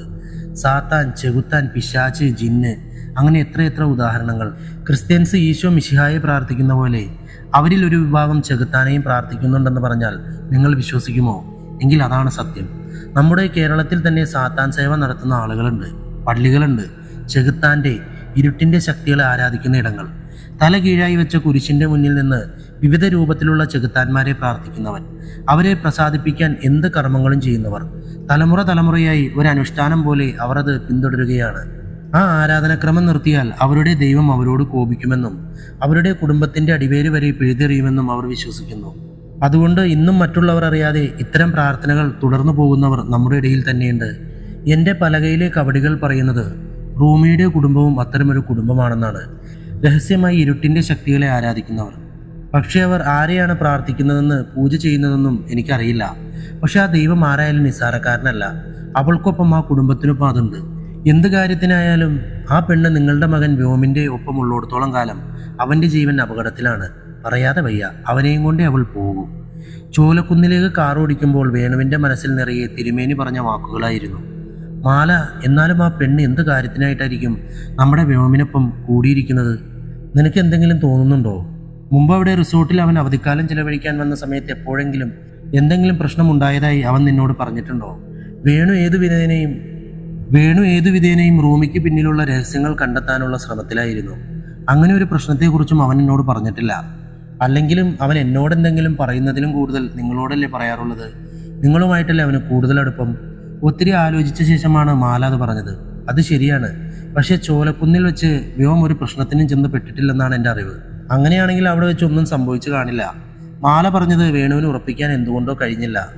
വർഷങ്ങൾക്ക് മുമ്പ് വ്യോം ചെയ്ത എന്തോ ഒരു കാര്യമാണ് റൂമിയെ അവൻ്റെ അരികിൽ എത്തിച്ചതെന്ന ഉറച്ച വിശ്വാസത്തിലായിരുന്നു അയാൾ. എന്ത് ചെയ്തിട്ടായാലും തൻ്റെ മകനെ അവളിൽ നിന്ന് രക്ഷിക്കണമെന്ന ഉറച്ച തീരുമാനത്തിൽ അയാൾ ആ കനത്ത മഴയിലും ചോലക്കുന്നിലേക്കുള്ള യാത്ര തുടർന്നു. ഒത്തിരി ദൂരം കാർ ഓടിച്ചു വന്ന ക്ഷീണം കൊണ്ടാകണം വ്യോം ഭക്ഷണം കഴിച്ചു കഴിഞ്ഞതും വേഗം തന്നെ ഉറങ്ങാൻ കിടന്നു. പുറത്തു മഴ ഇപ്പോഴും തകൃതിയായി പെയ്യുകയാണ്. തൊട്ടപ്പുറത്തെ ഷോപ്പിംഗ് കോംപ്ലക്സിന്റെ പണി നടക്കുന്ന കെട്ടിടത്തിൽ കെട്ടിവച്ചിരിക്കുന്ന ടാർപ്പായിലേക്ക് വെള്ളം വീഴുന്ന ശബ്ദം റൂമിക്ക് അവളുടെ മുറിയിൽ നിന്ന് കേൾക്കാമായിരുന്നു. കുളിച്ച് ഫ്രഷായി ഒരു കറുത്ത ഗൗൺ പോലെയുള്ള വസ്ത്രം ധരിച്ചുകൊണ്ട് റൂമി തന്റെ മുറിക്കുള്ളിലുള്ള ആ ചെറിയ മുറിയുടെ വാതിൽ തുറന്നു. മുറിയുടെ ചുവരിന്റെ അതേ നിറമായിരുന്നു വാതിലിനും. അതുകൊണ്ട് തന്നെ ഒറ്റ നോട്ടത്തിൽ അവിടെ ഒരു വാതിലുള്ള കാര്യം ആർക്കും മനസ്സിലാകില്ല. ചെറിയൊരു മുറിയിലെ ചുവരിലുള്ള സ്വിച്ച് ഓൺ ആക്കിയതും അവിടെ മൊത്തം മഞ്ഞ വെളിച്ചം വരുന്നു. അതോടെ അവിടുത്തെ കാഴ്ചകൾ ദൃശ്യമായി. അതൊരു പ്രാർത്ഥനാ മുറിയായിരുന്നു. മുറിയുടെ അറ്റത്ത് ഒരു സ്റ്റാൻഡിൽ വച്ചിരിക്കുന്ന നക്ഷത്ര മാതൃകയിലായി ആടിന്റെ തലയുള്ള ഒരു രൂപത്തിന്റെ ചിത്രത്തിന് മുന്നിൽ ഭൂമി കൈകൂപ്പിയിരുന്നു. അതിന്റെ മുമ്പിലുള്ള കറുത്ത മെഴുകുതിരികളെല്ലാം കത്തിച്ചു വെച്ച് അവൾ പ്രാർത്ഥിക്കാൻ തുടങ്ങി. എനിക്കവനെ വേണം. അതിന് തടസ്സം നിൽക്കുന്നവരെയെല്ലാം നീ ഇല്ലാതാക്കണം. റൂമി ആ ഇരുണ്ട ശക്തിയോട് പ്രാർത്ഥിച്ചു. അവളുടെ പ്രാർത്ഥനകൾക്ക് ഒരിക്കലും അപേക്ഷയുടെ ധ്വനി ആയിരുന്നില്ല ഉണ്ടായിരുന്നത്. ഒത്തിരി നേരം കണ്ണുകളടച്ച് എന്തൊക്കെയോ മന്ത്രങ്ങൾ ചൊല്ലി അവൾ അവിടെ ഇരുന്ന് പ്രാർത്ഥിച്ചു. അപ്പോൾ അവളുടെ ദേഹത്തുള്ള ടാറ്റുവിൽ നിന്ന് ആ പാമ്പ് ജീവൻ വെച്ച് പുറത്തേക്ക് ഇറങ്ങി റൂമിയുടെ കയ്യിൽ വന്നിരുന്നു. അവരെ രണ്ടുപേരെയും പോയി കൊന്നിട്ട് വാ, എൻ്റെ ദൈവം നിനക്കൊപ്പമുണ്ടാകും. റൂമി പറഞ്ഞത് കേട്ട് അവളുടെ ആജ്ഞ അനുസരിച്ചെന്ന പോലെ അവളെ നോക്കി ആ പാമ്പ് ഫണം വിടർത്തി. വൈകാതെ അത് അവിടെ നിന്ന് പുറത്തേക്ക് ഇഴഞ്ഞുപോയി. ഈ കാഴ്ചകളെല്ലാം റോബർട്ട് അയാളുടെ മുറിയിൽ നിന്ന് ചെറിയ മുറിയിലേക്കുള്ള വാതിൽ തുറന്ന് അതിൻ്റെ മുന്നിൽ നിന്ന് വീക്ഷിക്കുന്നുണ്ടായിരുന്നു. അവൻ്റെ അച്ഛനെയും അമ്മയെയും കൊല്ലാൻ തന്നെയാണോ നിന്റെ തീരുമാനം റൂമി? റോബർട്ട് അല്പം ഗൗരവത്തിലായിരുന്നു അത് ചോദിച്ചത്. അതെ അച്ചാച്ച. റൂമി റോബർട്ടിനെ നോക്കി. റോബർട്ട് അവളെ നോക്കി അവിടെ നിൽക്കുന്നത് ഇതിനോടകം തന്നെ റൂമി മനസ്സിലാക്കിയിരുന്നു. പക്ഷെ അവർ നിന്നോടൊരു തെറ്റും ചെയ്തിട്ടില്ലല്ലോ. എന്നോട് അവർ ഒരു തെറ്റും ചെയ്തിട്ടില്ലായിരിക്കാം, പക്ഷേ മറ്റു പലരോടും അവർ ചെയ്തിട്ടുണ്ട്. മകൻ ചെയ്ത തെറ്റുകൾക്ക് കൂട്ടുനിൽക്കുന്നവർക്കും ആ മകനെപ്പോലെ തന്നെ ജീവിക്കാൻ അവകാശമില്ല. റൂമി തറപ്പിച്ചു പറഞ്ഞു. റൂമി, ഞാനൊന്ന് ചോദിക്കട്ടെ, ഇതിൻ്റെ എല്ലാം ആവശ്യമുണ്ടോ? എല്ലാം കഴിഞ്ഞു പോയ കാര്യങ്ങളല്ലേ. വ്യോം, അവന് പറ്റിയൊരു ചെറിയ തെറ്റായി അതിനെ കണ്ടാ പോരെ? ചെറിയ തെറ്റോ? തെറ്റിനങ്ങനെ വലിപ്പച്ചെറുപ്പമൊന്നുമില്ല. പിന്നെ അച്ചാച്ചൻ അവൻ ചെയ്തത് നിസ്സാര കാര്യമായിരിക്കാം, പക്ഷെ എനിക്ക് അങ്ങനെയല്ല. ഇന്നും ആ ദിവസം, ആ നിമിഷം, ആ കാഴ്ച എന്നെ വേട്ടയാടുന്നുണ്ട്. അവൻ ചെയ്ത തെറ്റിനുള്ള ശിക്ഷ മരണമാണ്. അത് ഞാൻ അവന് കൊടുക്കുക തന്നെ ചെയ്യും, അതും ഏറ്റവും ക്രൂരമായി തന്നെ. ആ ദിവസത്തെക്കുറിച്ച് ആലോചിച്ചതും റൂമിയുടെ മുഖം ഒരേ സമയം പേടികൊണ്ടും ദേഷ്യം കൊണ്ടും ചുവന്നു തൊടുത്തു. നിന്നോട് പറഞ്ഞിട്ട് കാര്യമില്ല, നീയും നിന്റെ അമ്മൂമ്മയെ പോലെ തന്നെയാണ്. അതേ വാശി, അടങ്ങാത്ത പക. റോബർട്ട് കൂടുതലൊന്നും പറയാതെ അവരുടെ ദൈവത്തെ ഒന്ന് വണങ്ങിയ ശേഷം വാതിലടച്ച് അവിടെ നിന്നും പോയി. റൂമി ആകട്ടെ അവൾ ആഗ്രഹിച്ച പോലെ എല്ലാം നടക്കാനായി ആ ആട്ടിൻതലയുള്ള ഇരുണ്ട രൂപത്തിന് മുമ്പിലിരുന്ന് അവളുടെ പ്രാർത്ഥനകൾ തുടർന്നുകൊണ്ടേയിരുന്നു. മഴ അല്പം കുറഞ്ഞതും വേണുഗോപാൽ കൂടുതൽ വേഗത്തിൽ കാർ ഓടിക്കാൻ തുടങ്ങി. പെട്ടെന്ന് റോഡിൽ ഒരു നിഴൽ രൂപം നിൽക്കുന്നത് കണ്ടതും അയാൾ സഡൻ ബ്രേക്കിട്ട് കാറ് നിർത്തി. ആരാവിടെ? അയാൾ തലചരിച്ച് കാറിന്റെ ചില്ലിലൂടെ പുറത്തേക്ക് എത്തി നോക്കി. ഇരുട്ടിൽ ആരോ അവരുടെ കാറിന്റെ മുമ്പിൽ നിൽക്കുന്നത് അയാൾ വ്യക്തമായി കണ്ടു. ഹെഡ്ലൈറ്റിന്റെ മങ്ങിയ വെളിച്ചത്തിൽ ആ വ്യക്തിയുടെ ഉടൽ മാത്രമേ വേണുവിന് കാണാൻ സാധിക്കുന്നുണ്ടായിരുന്നുള്ളൂ. ഓ നാശം, ഞാൻ ആരാണെന്ന് നോക്കിയിട്ട് വരട്ടെ. വേണു മൊബൈൽ ഫോണും കയ്യിലെടുത്ത് കാറിൽ നിന്നിറങ്ങി. മാല വേണു പുറത്തേക്ക് പോകുന്നത് നോക്കി സീറ്റിൽ തന്നെ ഇരുന്നു. എന്നാൽ ആ സമയം മുമ്പിൽ നിൽക്കുന്ന ആ നിഴൽ രൂപത്തെ ശ്രദ്ധിക്കുമ്പോൾ അവരുടെ പിൻസീറ്റിലിരിക്കുന്ന ആ കറുത്ത നിറമുള്ള പാമ്പിനെ അവരിരുവരും ശ്രദ്ധിച്ചിരുന്നില്ല. വേണു കാറിൽ നിന്ന് പുറത്തിറങ്ങിപ്പോയതും ആ പാമ്പ് മാലയെ ലക്ഷ്യമാക്കി ഇഴയാൻ തുടങ്ങി. സീറ്റിലൂടെ ഇഴഞ്ഞ് അവളുടെ കഴുത്തിലൂടെ കയറി നെഞ്ചിന്റെ ഭാഗത്തായി വന്നു നിന്നു. അപ്പോഴാണ് മാല ആ പാമ്പിനെ ശ്രദ്ധിച്ചത്. അതുവരെ അവൾ പുറത്തേക്ക് നോക്കിയിരിക്കുകയായിരുന്നു. തൻ്റെ നെഞ്ചിൽ ഫണം വിടർത്തിയിരിക്കുന്ന പാമ്പിനെ കണ്ടതും മാലയുടെ ഉടൽ വിറച്ചു. ശില കണക്കെ ഒന്ന് ഉറക്കിയ ശബ്ദം പോലും ഉയർത്താൻ കഴിയാതെ അവൾ അവിടെ ഇരുന്നു. ആ പാമ്പ് മാലയുടെ മുഖത്തേക്ക് കയറി. ചുണ്ടും മൂക്കും കണ്ണുകളും കടന്ന് നെറ്റിയിലൂടെ ഇഴഞ്ഞ് അത് അവളുടെ തലയ്ക്ക് മുകളിൽ വന്നിരുന്നു. അപ്പോഴും അതിൻ്റെ വാല അവളുടെ കണ്ണിൻ്റെ ഭാഗത്തായി തൂങ്ങിക്കിടക്കുകയാണ്. ശ്വാസം പോലും വിടാൻ ഭയപ്പെട്ടാണ് മാല അവിടെ ഇരുന്നത്. ഏയ്! വേണു മൊബൈൽ ടോർച്ച് ഓണാക്കി ആ നിഴൽ രൂപത്തെ നോക്കി. എന്നാൽ മനുഷ്യന്റെ ശരീരവും ആടിന്റെ തലയുമുള്ള ആ രൂപത്തെ കണ്ടതും ഫോണും താഴെ ഇട്ടുകൊണ്ട് വേണു കാറിലേക്ക് ഓടിക്കയറി. ധൃതിയിൽ മുന്നിൽ നിൽക്കുന്ന നിഴലിനെ കാര്യമാക്കാതെ കാർ സ്റ്റാർട്ട് ചെയ്തു. എന്നാൽ അപ്പോഴേക്കും ആ രൂപം അവിടെ നിന്ന് അപ്രത്യക്ഷമായിരുന്നു. മാല, അത് നമ്മുടെ ഒപ്പം തന്നെയുണ്ട്, ആടിന്റെ തലയുള്ള ചെകുത്താൻ. മുന്നോട്ടേക്ക് കാർ ഓടിക്കുമ്പോൾ വേണു കിതച്ചുകൊണ്ട് പറഞ്ഞു. എന്നാൽ മാലയിൽ നിന്ന് തിരിച്ച് പ്രതികരണമൊന്നും വരാതായപ്പോൾ അയാൾ പതുക്കെ ഒന്ന് തിരിഞ്ഞ് അവളെ നോക്കി. അവളുടെ തലയ്ക്ക് മുകളിൽ പണം വിടർത്തിയിരിക്കുന്ന പാമ്പിനെ കണ്ടതും വേണുഗോപാൽ പകച്ചുപോയി. അയാൾ ഞെട്ടലോടെ അതിലേറെ ഭയത്തിൽ മാലയെ നോക്കി. ആകെ മൊത്തത്തിൽ മരവിച്ച അവസ്ഥയിലിരിക്കുകയാണ് മാല. പെട്ടെന്ന് ആ പാമ്പ് മാലയുടെ കഴുത്തിൽ നിന്നും വേണുവിന്റെ ദേഹത്തേക്ക് ഒറ്റച്ചാട്ടം. അയാൾ എന്തെങ്കിലും ചെയ്യും മുമ്പേ അത് വേണുവിന്റെ കഴുത്തിൽ ചുറ്റി വളഞ്ഞു. ശ്വാസം വിടാൻ പോലും കഴിയാത്ത അവസ്ഥയിൽ പാമ്പ് അയാളെ വരിഞ്ഞു മുറുക്കി. അതിനിടയിൽ വേണുവിന് കാറിന്റെ നിയന്ത്രണവും നഷ്ടപ്പെട്ടിരുന്നു. വ്യോമിനെ എനിക്ക് വേണം. കഴിഞ്ഞ 10 വർഷങ്ങളായുള്ള എൻ്റെ കാത്തിരിപ്പാണ് അവൻ. ഇനിയും എനിക്കും വ്യോമിൻ്റെയും ഇടയിൽ ഒരു തടസ്സമായി നിങ്ങൾ വന്നാൽ എൻ്റെ പാമ്പിനെ കൊണ്ട് നിങ്ങളെ ഞാൻ ശ്വാസം മുട്ടിച്ചു കൊല്ലും. ശ്വാസം കിട്ടാതെ പിടയുന്ന അവസ്ഥയിൽ വേണുഗോപാൽ റൂമി എന്ന് പറഞ്ഞ വാക്കുകൾ ഓർത്തു. വേണുവിനെ ആ പാമ്പ് ഉപദ്രവിക്കുന്നത് കണ്ട് മാല ഉറക്കെ അലറിക്കരഞ്ഞു. അവൾ ശരിക്കും നിസ്സഹായിയായിരുന്നു. വേണുവിൻ്റെ ശ്വാസം നിലയ്ക്കുന്നതിനൊപ്പം നിയന്ത്രണമില്ലാതെ പായുന്ന കാറ് തൊട്ടപ്പുറത്തെ കൊക്കയിലേക്ക് നിലതെറ്റി വീണു. വീഴ്ചയുടെ ആഘാതത്തിൽ മാലയും മരണത്തെ പുൽകി. റൂമിയുടെ ആജ്ഞകളെല്ലാം കൃത്യമായി പാലിച്ച സന്തോഷത്തിൽ ആ കറുത്ത പാമ്പ് അവിടെ നിന്നും തിരികെ റൂമിക്ക് അരികിലേക്ക് ഇഴഞ്ഞുപോയി. മുറിയിലെ ജനൽ കമ്പിയിൽ പിടിച്ചു നിൽപ്പുണ്ടായിരുന്ന റൂമിയുടെ കയ്യിലേക്ക് അത് ഇഴഞ്ഞു കയറി. തൻ്റെ കയ്യിൽ കയറിയിരുന്ന അവളുടെ പ്രിയപ്പെട്ട പാമ്പിനെ റൂമി അവളുടെ നെഞ്ചോട് ചേർത്ത് പിടിച്ചു. വെടുക്കൻ! റൂമി അവളുടെ പാമ്പിനെ അനുമോദിച്ചു. തൻ്റെ പണം വിടർത്തിക്കൊണ്ട് ആ പാമ്പ് അവളോട് കൃതജ്ഞതയും സ്നേഹവും അറിയിച്ചു. അവൾ വ്യോമിനെ വല്ലാത്ത ആവേശത്തിൽ ചുംബിച്ചുകൊണ്ടേയിരുന്നു. അവൻ്റെ മടിയിൽ കയറിയിരുന്ന മുഖത്തെ കൈപ്പിടിയിൽ ഒതുക്കിക്കൊണ്ട് അവൾ അവനെ ചുംബിക്കുമ്പോൾ ഒരുതരം വല്ലാത്ത ലഹരി വ്യോമിൽ നിറഞ്ഞു. ഈ നിമിഷം ഒരിക്കലും അവസാനിക്കരുതെന്ന് അവൻ ആഗ്രഹിച്ചു. എന്നാൽ പെട്ടെന്നായിരുന്നു അവൾ വ്യോമിൻ്റെ ചുണ്ടുകളിൽ നിന്ന് അവളുടെ അധരങ്ങളെ പിൻവലിച്ചത്. വ്യോം നിരാശയോടെ അവളെ നോക്കി. മുഖത്ത് വീണ് കിടക്കുന്ന തിരമാലകൾ പോലെയുള്ള അവളുടെ നീളം മുടികൾ അവനെ അവളുടെ മുഖം പൂർണ്ണമായും കാണുന്നതിൽ നിന്ന് വിലക്കി. വ്യോം അവളുടെ മുടിയിഴകൾ മാറ്റാൻ ഒരുങ്ങിയതും അവൾ അവൻ്റെ കയ്യിൽ കയറി പിടിച്ചു. പെട്ടെന്ന് അവളുടെ പിന്നിലായി ഒരു കറുത്ത നിഴൽ രൂപം പ്രത്യക്ഷപ്പെട്ടു. ആടിൻ്റെ തലയും മനുഷ്യൻ്റെ ശരീരവുമുള്ള ഒരു രൂപം. വ്യോം ഭയത്തോടെ ആ രൂപത്തെ നോക്കി ധൃതിയിൽ അവിടെ നിന്ന് എഴുന്നേറ്റ് ഓടിപ്പോകാനൊരുങ്ങി. പക്ഷെ അവൾ മടിയിലിരിക്കുന്നതിനാൽ അവൻ അതിന് സാധിച്ചില്ല. അല്ല, ആ രൂപത്തെ കണ്ടിട്ടും അവളിൽ നിന്ന് അകന്നു പോകാൻ അവൻ ആഗ്രഹിച്ചില്ല എന്നതാണ് സത്യം. ആ രൂപത്തെ ശ്രദ്ധിക്കാതെ അവൾ വീണ്ടും അവനെ ചുംബിക്കാനെന്ന പോലെ അവന് നേരെ തല താഴ്ത്തി. വ്യോം എന്ത് ചെയ്യണമെന്നറിയാതെ അവളെ നോക്കി. ചുണ്ടുകൾ അവനിലേക്ക് അടുപ്പിച്ച അവൾ അവനെ ചുംബിക്കുന്നതിന് പകരം അവളുടെ വായ തുറന്നു. വൈകാതെ അവളുടെ വായിൽ നിന്ന് ഒരു കറുത്ത പാമ്പ് പുറത്തേക്ക് ഇറങ്ങി വന്ന് അവളുടെ തോളിലേക്ക് ഇരുന്നു. പണം വിടർത്തിക്കൊണ്ട് ആ പാമ്പ് അവനെ നോക്കി. വായ അടച്ച് അവൾ അവൻ്റെ ചുണ്ടിൽ തൻ്റെ ചുണ്ടുകൾ ചേർത്തതും വ്യോം അവളെ തട്ടിമാറ്റി അവിടെ നിന്ന് ഓടി. പക്ഷെ അവന് ചുറ്റും ഒരു വലിയ മതിൽ ഉയർന്നു വന്നു. അവനേക്കാൾ 3 ഇരട്ടി ഉയരമുള്ള മതിൽ. അവിടെ നിന്നും രക്ഷപ്പെടാനാവില്ലെന്ന് മനസ്സിലായതും വ്യോം മതിലിൻ്റെ ഒരു മൂലയിൽ പോയി ചുരുണ്ടുകൂടിയിരുന്നു. കാലുകൾക്കിടയിൽ മുഖം അമർത്തി വെച്ച് പേടിച്ചു വിറച്ചിരിക്കുകയായിരുന്നു അവനപ്പോൾ. അവനെ ഉറ്റുനോക്കിക്കൊണ്ട് ആ പെണ്ണും ആ പാമ്പും ആ ആടിൻ്റെ തലയുള്ള മനുഷ്യനും അവിടെ നിന്നു. വ്യോം. അവർ നിൽക്കുന്ന ഭാഗത്ത് നിന്ന് വ്യോം തൻ്റെ അച്ഛൻ്റെയും അമ്മയുടെയും ശബ്ദം കേട്ടു. ഞെട്ടലോടെ വ്യോം തലയുയർത്തി അങ്ങോട്ടേക്ക് നോക്കി. മതിലിന് ഏറ്റവും മുകളിൽ നിൽക്കുന്ന തൻ്റെ അച്ഛനെയും അമ്മയെയും അവൻ കണ്ടു. അവർക്കരികിലായി തോളിൽ പാമ്പുമായി ആ പെണ്ണ് നിൽപ്പുണ്ട്. പക്ഷെ അവളുടെ തലയ്ക്കിപ്പോൾ ആടിൻ്റെ രൂപമാണ്. അച്ഛനെയും അമ്മയെയും കണ്ടതും വ്യോം നിലത്ത് നിന്ന് ചാടി എഴുന്നേറ്റു.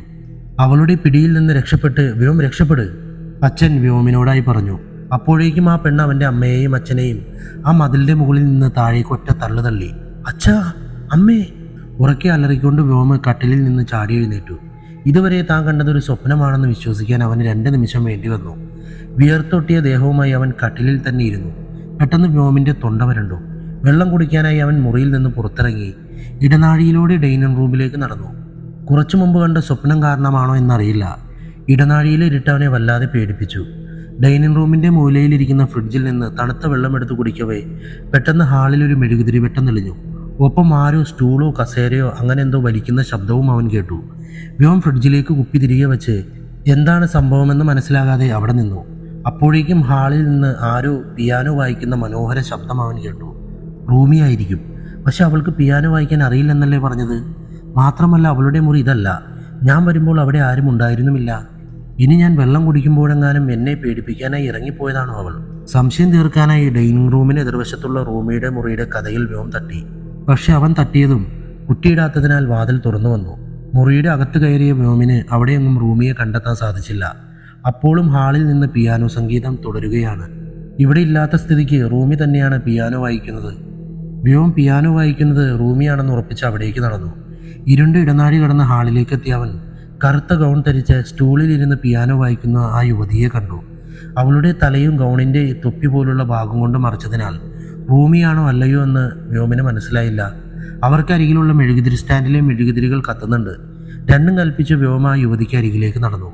റൂമി! വ്യോം അവളെ വിളിച്ചു. എല്ലാം മറന്ന് പിയാനോ വായിക്കുന്നുണ്ടായ ആ യുവതി അതോടെ പിയാനോ വായന നിർത്തി. പിന്തിരിഞ്ഞ് അവനെ നോക്കി. അപ്പോഴാണ് അതൊരു വയസ്സായ സ്ത്രീയാണെന്ന് വ്യോമിന് മനസ്സിലായത്. അവരുടെ മുഖം മുമ്പ് കണ്ടിട്ടുള്ളതുപോലെ വ്യോമിന് തോന്നി. വ്യോം പെട്ടെന്ന് തന്നെ ഷെൽഫിലെ ഫോട്ടോയിലേക്ക് നോക്കി. റൂമിയുടെ മരിച്ചുപോയ അമ്മൂമ്മ. വ്യോം അറിയാതെ നെഞ്ചിൽ കൈവച്ച് പറഞ്ഞുപോയി. അവൻ ഫോട്ടോയിലെ റൂമിയുടെ അമ്മൂമ്മയെയും തൻ്റെ മുന്നിൽ നിൽക്കുന്ന വൃദ്ധയെയും മാറി മാറി നോക്കി. രണ്ടും ഒരാൾ തന്നെയാണ്. ആ വൃദ്ധ സ്റ്റൂളിൽ നിന്ന് എഴുന്നേറ്റതും വ്യോം പേടിച്ചവൻ്റെ മുറിയിലേക്ക് ഓടിക്കയറി. ധൃതിയിൽ വാതിലടച്ച ആ വാതിലിൽ തന്നെ ചാരിയിരുന്നു. കുറച്ച് സെക്കൻഡുകൾ കഴിഞ്ഞതും പുറത്തുനിന്ന് അവൻ്റെ വാതിലിൽ ഒരു കൊട്ട് കേട്ടു. അതോടെ വ്യോമിൻ്റെ എല്ലാ ധൈര്യവും ചോർന്നുപോയി. വ്യോം, വാതിൽ തുറക്ക്, ഞാൻ റൂമിയുടെ മരിച്ചുപോയ അമ്മൂമ്മയാണ്. അതുകൂടി കേട്ടതും വ്യോം ശ്വാസം വിടാൻ പോലും പേടിച്ച് വായയും പൊത്തിപ്പിടിച്ച് അവിടെ ഇരുന്നു. റൂമിയുടെ മരിച്ചുപോയ അമ്മൂമ്മയാകട്ടെ വീണ്ടും വീണ്ടും ആ വാതിലിൽ കുട്ടി അവനെ വിളിച്ചുകൊണ്ടേയിരുന്നു. വ്യോം, വ്യോം, വാതിൽ തുറക്ക്. രാത്രി മുഴുവനും ഉറങ്ങാതെ വാതിലിൽ ചാരിയിരിക്കുകയായിരുന്നു വ്യോം. കണ്ണൊന്നടഞ്ഞു വരുമ്പോൾ വീണ്ടും വാതിലിൽ നിന്ന് മുട്ട് കേൾക്കാം. ഒപ്പം അവൻ്റെ പേര് ചൊല്ലിയുള്ള വിളിയും. പേടികൊണ്ട് ഉറങ്ങാൻ പോയിട്ട് ഒന്ന് അനങ്ങാൻ പോലും വ്യോമിന് സാധിച്ചില്ല. രാവിലെ ജനാലയിലൂടെ വെളിച്ചം കടന്നു വന്നപ്പോഴാണ് വ്യോമിന് അല്പം ആശ്വാസം തോന്നിയത്. പേടിയുണ്ടെങ്കിലും നേരം വെളുത്തല്ലോ എന്ന ഒറ്റ ഉറപ്പിന്മേൽ അവൻ പതുക്കെ വാതിൽ തുറന്നു നോക്കി. അവിടം ശൂന്യമായിരുന്നു. ആശ്വാസത്തോടെ അതിലേറെ ഇവിടെ എന്താണ് സംഭവിക്കുന്നതെന്ന ആശങ്കയോടെ വ്യോം തിരികെ മുറിയിൽ വന്നു കിടന്നു. ഒന്ന് ഉറങ്ങി വരുമ്പോഴേക്കും റൂമി അവനെ വിളിക്കാൻ തുടങ്ങിയിരുന്നു. പക്ഷേ വ്യോമിന് നല്ല ക്ഷീണമുണ്ടായിരുന്നതിനാൽ എഴുന്നേൽക്കാനേ സാധിച്ചില്ല. ഒടുവിൽ അവൾ വീണ്ടും വിളിച്ചപ്പോൾ അവൻ എങ്ങനെയൊക്കെ എഴുന്നേറ്റ് വാതിൽ തുറന്നു. Good morning. പുഞ്ചിരിയോടെ റൂമി കോഫി കപ്പ് വ്യോമിന് നേരെ നീട്ടി. എന്നാൽ അവൻ ആ കപ്പ് വാങ്ങാതെ ഉറക്കം തൂങ്ങി അവിടെ നിന്നു. എന്തു പറ്റി വ്യോം? റൂമി വ്യോമിൻ്റെ നെറ്റിയിൽ തൊട്ടു നോക്കി. നല്ല ചൂടുണ്ടല്ലോ. ഒരുപക്ഷെ ഇന്നലെ മഴ നനഞ്ഞതുകൊണ്ടാകാം. റൂമിയുടെ വാക്കുകൾക്ക് ചെവി കൊടുക്കാതെ വ്യോം കട്ടിലിൽ പോയി കിടന്നു. വ്യോം, നിനക്കൊട്ടും വയ്യെങ്കിൽ നമുക്ക് ആശുപത്രിയിൽ പോയാലോ? റൂമി കട്ടിലിൽ അവൻ്റെ അരികിൽ വന്നിരുന്നു. അതിൻ്റെ ഒന്നും ആവശ്യമില്ല റൂമി, ഞാനൊന്ന് ഉറങ്ങട്ടെ. ഇന്നലെ പകൽ മുഴുവനും വണ്ടി ഓടിച്ചതുകൊണ്ടോ രാത്രി ഉറങ്ങാത്തതുകൊണ്ടോ അറിയില്ല, നല്ല ക്ഷീണമുണ്ടായിരുന്നു അവന്. അവൻ തലയ്ക്ക് മീതെ പുതപ്പ് മൂടി കട്ടിലിൽ ചുരുണ്ടുകൂടി കിടന്നു. അവനെ ശല്യപ്പെടുത്തണ്ട എന്ന് കരുതി റൂമി അവിടെ നിന്ന് ഇറങ്ങിപ്പോയി. എങ്കിലും അവളുടെ മനസ്സിൽ വ്യോമിൻ്റെ ആരോഗ്യസ്ഥിതി ഓർത്തുള്ള വ്യാകുലത ബാക്കിയായിരുന്നു. ഉച്ചവരെ വ്യോം ഉറക്കം തന്നെയായിരുന്നു. ഒടുവിൽ അവൻ്റെ സുഖവിവരങ്ങൾ അന്വേഷിക്കാനായി റൂമി മുറിയിലേക്ക് വന്നു. വ്യോം, ഉറങ്ങിയത് മതി, എഴുന്നേറ്റൊന്ന് ഫ്രഷാക്. ഞാൻ അപ്പോഴേക്കും ചൂട് കഞ്ഞി എടുത്തു വയ്ക്കാം. ഉച്ചവരെ ഉറങ്ങിയപ്പോൾ വ്യോമിൻ്റെയും ക്ഷീണം അല്പം കുറഞ്ഞിരുന്നു. അവൻ കട്ടിലിൽ നിന്ന് എഴുന്നേറ്റ് ഫ്രഷാകാനായി ബാത്റൂമിലേക്ക് നടന്നു. അപ്പോഴേക്കും റൂമി ഡൈനിങ് ടേബിളിൽ അവന് വേണ്ടിയുള്ള ഭക്ഷണം നിരത്തി. ഇപ്പോൾ പനി കുറവുണ്ട്. ഈ കഞ്ഞി കുടിച്ച ശേഷം ഒരു ടാബ്ലറ്റും കൂടി കഴിച്ചാൽ വൈകുന്നേരം ആകുമ്പോഴേക്കും പനിയെല്ലാം പൂർണ്ണമായി മാറും. കഞ്ഞി കുടിച്ചുകൊണ്ടിരുന്നപ്പോൾ വ്യോമിൻ്റെ നെറ്റിയിലെ ചൂട് പരിശോധിച്ച ശേഷം റൂമി പറഞ്ഞു. അപ്പോഴും വ്യോമ് നിശബ്ദനായിരുന്നു. വ്യോം, നിനക്ക് എന്താ സംഭവിച്ചേ? വ്യോമിന് എന്തൊക്കെയോ പ്രശ്നങ്ങൾ അലട്ടുന്നുണ്ടെന്ന് റൂമിക്ക് മനസ്സിലായി. റൂമി, സത്യം പറയാലോ, ഇന്നലെ രാത്രി ഞാൻ ഉറങ്ങിയിട്ടില്ല. വ്യോം കഞ്ഞി കുടിക്കുന്നത് നിർത്തി രാത്രി പിയാനോ വായിക്കുന്ന റൂമിയുടെ അമ്മൂമ്മയെ കണ്ട സംഭവം അവളോട് വിശദീകരിച്ചു. ഞാൻ ശരിക്കും പേടിച്ചു റൂമി. രാത്രി മൊത്തം എൻ്റെ മുറിയുടെ വാതിലിൽ മുട്ട് കേൾക്കാമായിരുന്നു, ഒപ്പം വാതിൽ തുറക്കുന്ന വിളിയും. റൂമിയോട് എല്ലാ കാര്യങ്ങളും വിവരിക്കുമ്പോഴും വ്യോമിൻ്റെ കണ്ണുകളിൽ ഇന്നലെ രാത്രി മുഴുവനും അവൻ അനുഭവിച്ച ഭയവും മാനസിക സംഘർഷവും തെളിഞ്ഞു കാണുന്നുണ്ടായിരുന്നു. വ്യോം, ഞാൻ നിന്നോട് അതിനെക്കുറിച്ച് സംസാരിക്കാൻ നിൽക്കുമായിരുന്നു. വ്യോം പറഞ്ഞു നിർത്തിയതും റൂമി സംസാരിക്കാൻ തുടങ്ങി. ഞാൻ 5ാം ക്ലാസ്സിൽ പഠിക്കുമ്പോഴായിരുന്നു എൻ്റെ അമ്മൂമ്മ മരിച്ചത്. അന്ന് ഞങ്ങൾ ആ പഴയ വീട്ടിലായിരുന്നു താമസം. പിയാനോ വായിച്ചുകൊണ്ടിരിക്കുമ്പോൾ പെട്ടെന്നുണ്ടായ ഒരു അറ്റാക്ക്. എല്ലാം പെട്ടെന്നായിരുന്നു. പക്ഷെ അമ്മൂമ്മ മരിച്ച ശേഷവും അമ്മൂമ്മയുടെ ആത്മാവ് അവിടെ വിട്ടു പോയിരുന്നില്ല. രാത്രിയാകുമ്പോൾ പിയാനോ വായിക്കുന്ന ശബ്ദം പതിവായിരുന്നു. ഒരു ദിവസം ഞാൻ ശബ്ദം കേട്ട് ഇറങ്ങി വന്നപ്പോൾ വ്യോമന് ഇന്നലെ സംഭവിച്ചില്ലേ, അതേ അനുഭവം എനിക്കുമുണ്ടായി. പക്ഷേ വേറെ ശല്യമൊന്നുമില്ല. രാത്രി പിയാനോയുടെ ശബ്ദം കേട്ടാൽ ഞാനും അച്ചാച്ചനും മുറിയിൽ നിന്ന് ഇറങ്ങാറില്ല. പുതിയ വീട്ടിലേക്ക് താമസം മാറിയപ്പോൾ അമ്മൂമ്മയുടെ ശല്യം അവസാനിക്കുമെന്നാണ് ഞാൻ കരുതിയത്. പക്ഷെ ഒരു മാറ്റവും ഉണ്ടായില്ല. അതോടെ അച്ചാച്ചൻ പറയുന്നത് അമ്മൂമ്മയുടെ ആത്മാവ് ആ പിയാനോയിലാണുള്ളതെന്നാണ്. ആ പിയാനോ അമ്മൂമ്മയല്ലാതെ മറ്റാരും വായിക്കുന്നത് അമ്മൂമ്മയ്ക്ക് ഇഷ്ടമല്ല. ഒരിക്കൽ അടുത്ത വീട്ടിലുള്ള ചേച്ചി ഇവിടെ വന്നപ്പോൾ ആ പിയാനോ വായിച്ചു. എന്നാൽ അന്ന് രാത്രി തന്നെ ബാത്റൂമിൽ തലയിടിച്ച് വീണ് ആ ചേച്ചി മരിച്ചു. അതിൽ അതിശയം എന്താണെന്ന് വെച്ചാൽ മരിച്ചു കിടക്കുന്ന ആ ചേച്ചിയുടെ കൈപ്പത്തി രണ്ടും ശരീരത്തിൽ നിന്നും മുറിച്ചു മാറ്റിയ നിലയിലായിരുന്നു. അതിനുശേഷം ആരെയും ആ പിയാനോ വായിക്കാൻ ഞാനോ അച്ചാച്ചനോ സമ്മതിക്കാറില്ല. ഇവിടെ നിന്ന് ഈ പിയാനോ മാറ്റാൻ ഞങ്ങൾ ഒരുപാട് ശ്രമിച്ചതാണ്. പക്ഷെ അമ്മൂമ്മ സമ്മതിക്കില്ല. ഭയങ്കര വാശിക്കാരിയാ. അത്രയും പറഞ്ഞ് റൂമി ദീർഘനിശ്വാസമെടുത്തു. കേട്ടത് വിശ്വസിക്കണോ വേണ്ടേ എന്ന അവസ്ഥയിലായിരുന്നു വ്യോം. നിങ്ങൾക്ക് നിങ്ങളുടെ പള്ളിയിൽ പോയി ഫാദറിനെ വിളിച്ച് ഈ വീടും പിയാനോയും ഒക്കെ ഒന്ന് വെഞ്ചരിച്ചുകൂടെ? അങ്ങനെ ചെയ്താൽ ആത്മാക്കളുടെ ശല്യം ഉണ്ടാകില്ലെന്ന് ഞാൻ കേട്ടിട്ടുണ്ട്. 2 നിമിഷം ചിന്തിച്ച ശേഷമാണ് വ്യോം അത് പറഞ്ഞത്. അതൊക്കെ പലതവണ ചെയ്തതാണ് വ്യോം, ഒരു ഫലവും ഉണ്ടായില്ല. അമ്മൂമ്മയ്ക്ക് ആ പിയാനോ ഉപേക്ഷിച്ച് പോകാൻ താല്പര്യമില്ല. പിന്നെ വേറെ ശല്യമൊന്നും ഇല്ലാത്തതുകൊണ്ട് ഞങ്ങളും അത് ശ്രദ്ധിക്കാതെയായി. വീടും പിയാനോയും എല്ലാം വെഞ്ചരിപ്പിച്ചു എന്ന് റൂമി പറഞ്ഞ കാര്യം പച്ചക്കള്ളമായിരുന്നു. പക്ഷേ ഏത് കള്ളവും സത്യമാണെന്ന് ആളുകളെ വിശ്വസിപ്പിക്കാൻ അവൾക്ക് പ്രത്യേക കഴിവാണ്. പക്ഷേ വ്യോമിന് റൂമി പറഞ്ഞ കാര്യങ്ങൾ വല്ലാത്ത അസ്വസ്ഥതയാണ് സമ്മാനിച്ചത്. അതവൻ്റെ മുഖത്ത് നിന്ന് തന്നെ പ്രകടമായിരുന്നു. ഭക്ഷണം കഴിച്ച ശേഷം ഹാളിലേക്ക് വന്ന വ്യോം 2 നിമിഷം ആ പിയാനോ നോക്കി അവിടെ നിന്നു. എന്തോ അതിന്മേൽ ഒന്ന് തൊടാൻ പോലും അവന് പേടി തോന്നി. ഒരു പക്ഷേ റൂമിയുടെ അമ്മൂമ്മയ്ക്ക് അതും ഇഷ്ടമായില്ലെങ്കിലോ? നീ പേടിക്കേണ്ട വ്യോം, അമ്മൂമ്മ നിന്നെ ഒന്നും ചെയ്യില്ല. ഇനി ഒറ്റയ്ക്ക് കിടക്കാൻ പേടിയുണ്ടെങ്കിൽ അച്ചാച്ചൻ ഉറങ്ങിക്കഴിഞ്ഞാൽ ഞാൻ നിന്റെ മുറിയിലേക്ക് വന്ന് കിടന്നോളാം. റൂമി വ്യോമിന് ടാബ്ലറ്റ് നൽകിക്കൊണ്ട് പറഞ്ഞു. വ്യോം അതിന് ഒരു മറുപടിയും പറയാതെ പുറത്തേക്ക് നടന്നു. വ്യോം, ഞാൻ നിന്നോട് പറയാൻ മറന്നു. നാളെ ഞാനും അച്ചാച്ചനും പള്ളിയിലേക്ക് പോകുന്നുണ്ട്. നീ വരുന്നുണ്ടോ? പെട്ടെന്ന് ആ കാര്യം ഓർത്ത് റൂമി ചോദിച്ചു. അവൾ ചോദിച്ചത് കേട്ട് വ്യോം റൂമിക്ക് നേരെ തിരിഞ്ഞു. ഇവിടെ അടുത്താണോ പള്ളി? അല്ല വ്യോം, ഞങ്ങളുടെ പഴയ വീടില്ലേ, അതിനടുത്തുള്ള പള്ളിയിലേക്കാണ് ഞങ്ങൾ പോകുന്നത്. അവിടെയോ? അത് ഒത്തിരി ദൂരെയല്ലേ? നിങ്ങളിവിടേക്ക് താമസം മാറിയിട്ട് ഒരുപാട് വർഷമായില്ലേ?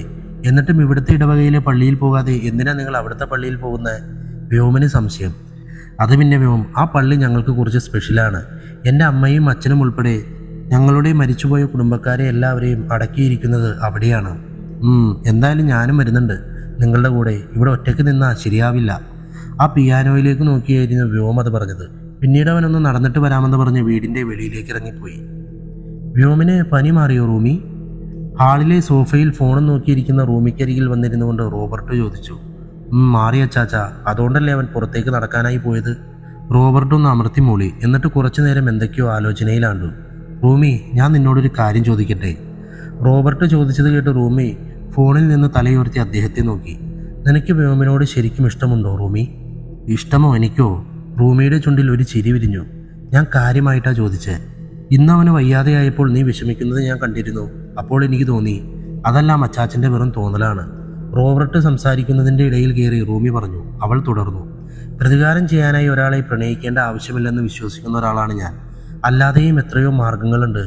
എന്നിട്ട് ഞാൻ എന്തിനാണ് വ്യോമിനെ കൊല്ലാൻ ഈ വഴി തിരഞ്ഞെടുത്തതെന്ന് അച്ചാച്ചനറിയാലോ. അതുകൊണ്ട് തന്നെ അവനെപ്പോലൊരു വൃത്തികെട്ടവനോട് എനിക്ക് പ്രണയം തോന്നുന്ന കാര്യത്തെക്കുറിച്ച് അച്ചാച്ചൻ ചിന്തിക്കുക പോലും ചെയ്യരുത്. റൂമി അല്പം കടുപ്പിച്ചു പറഞ്ഞു.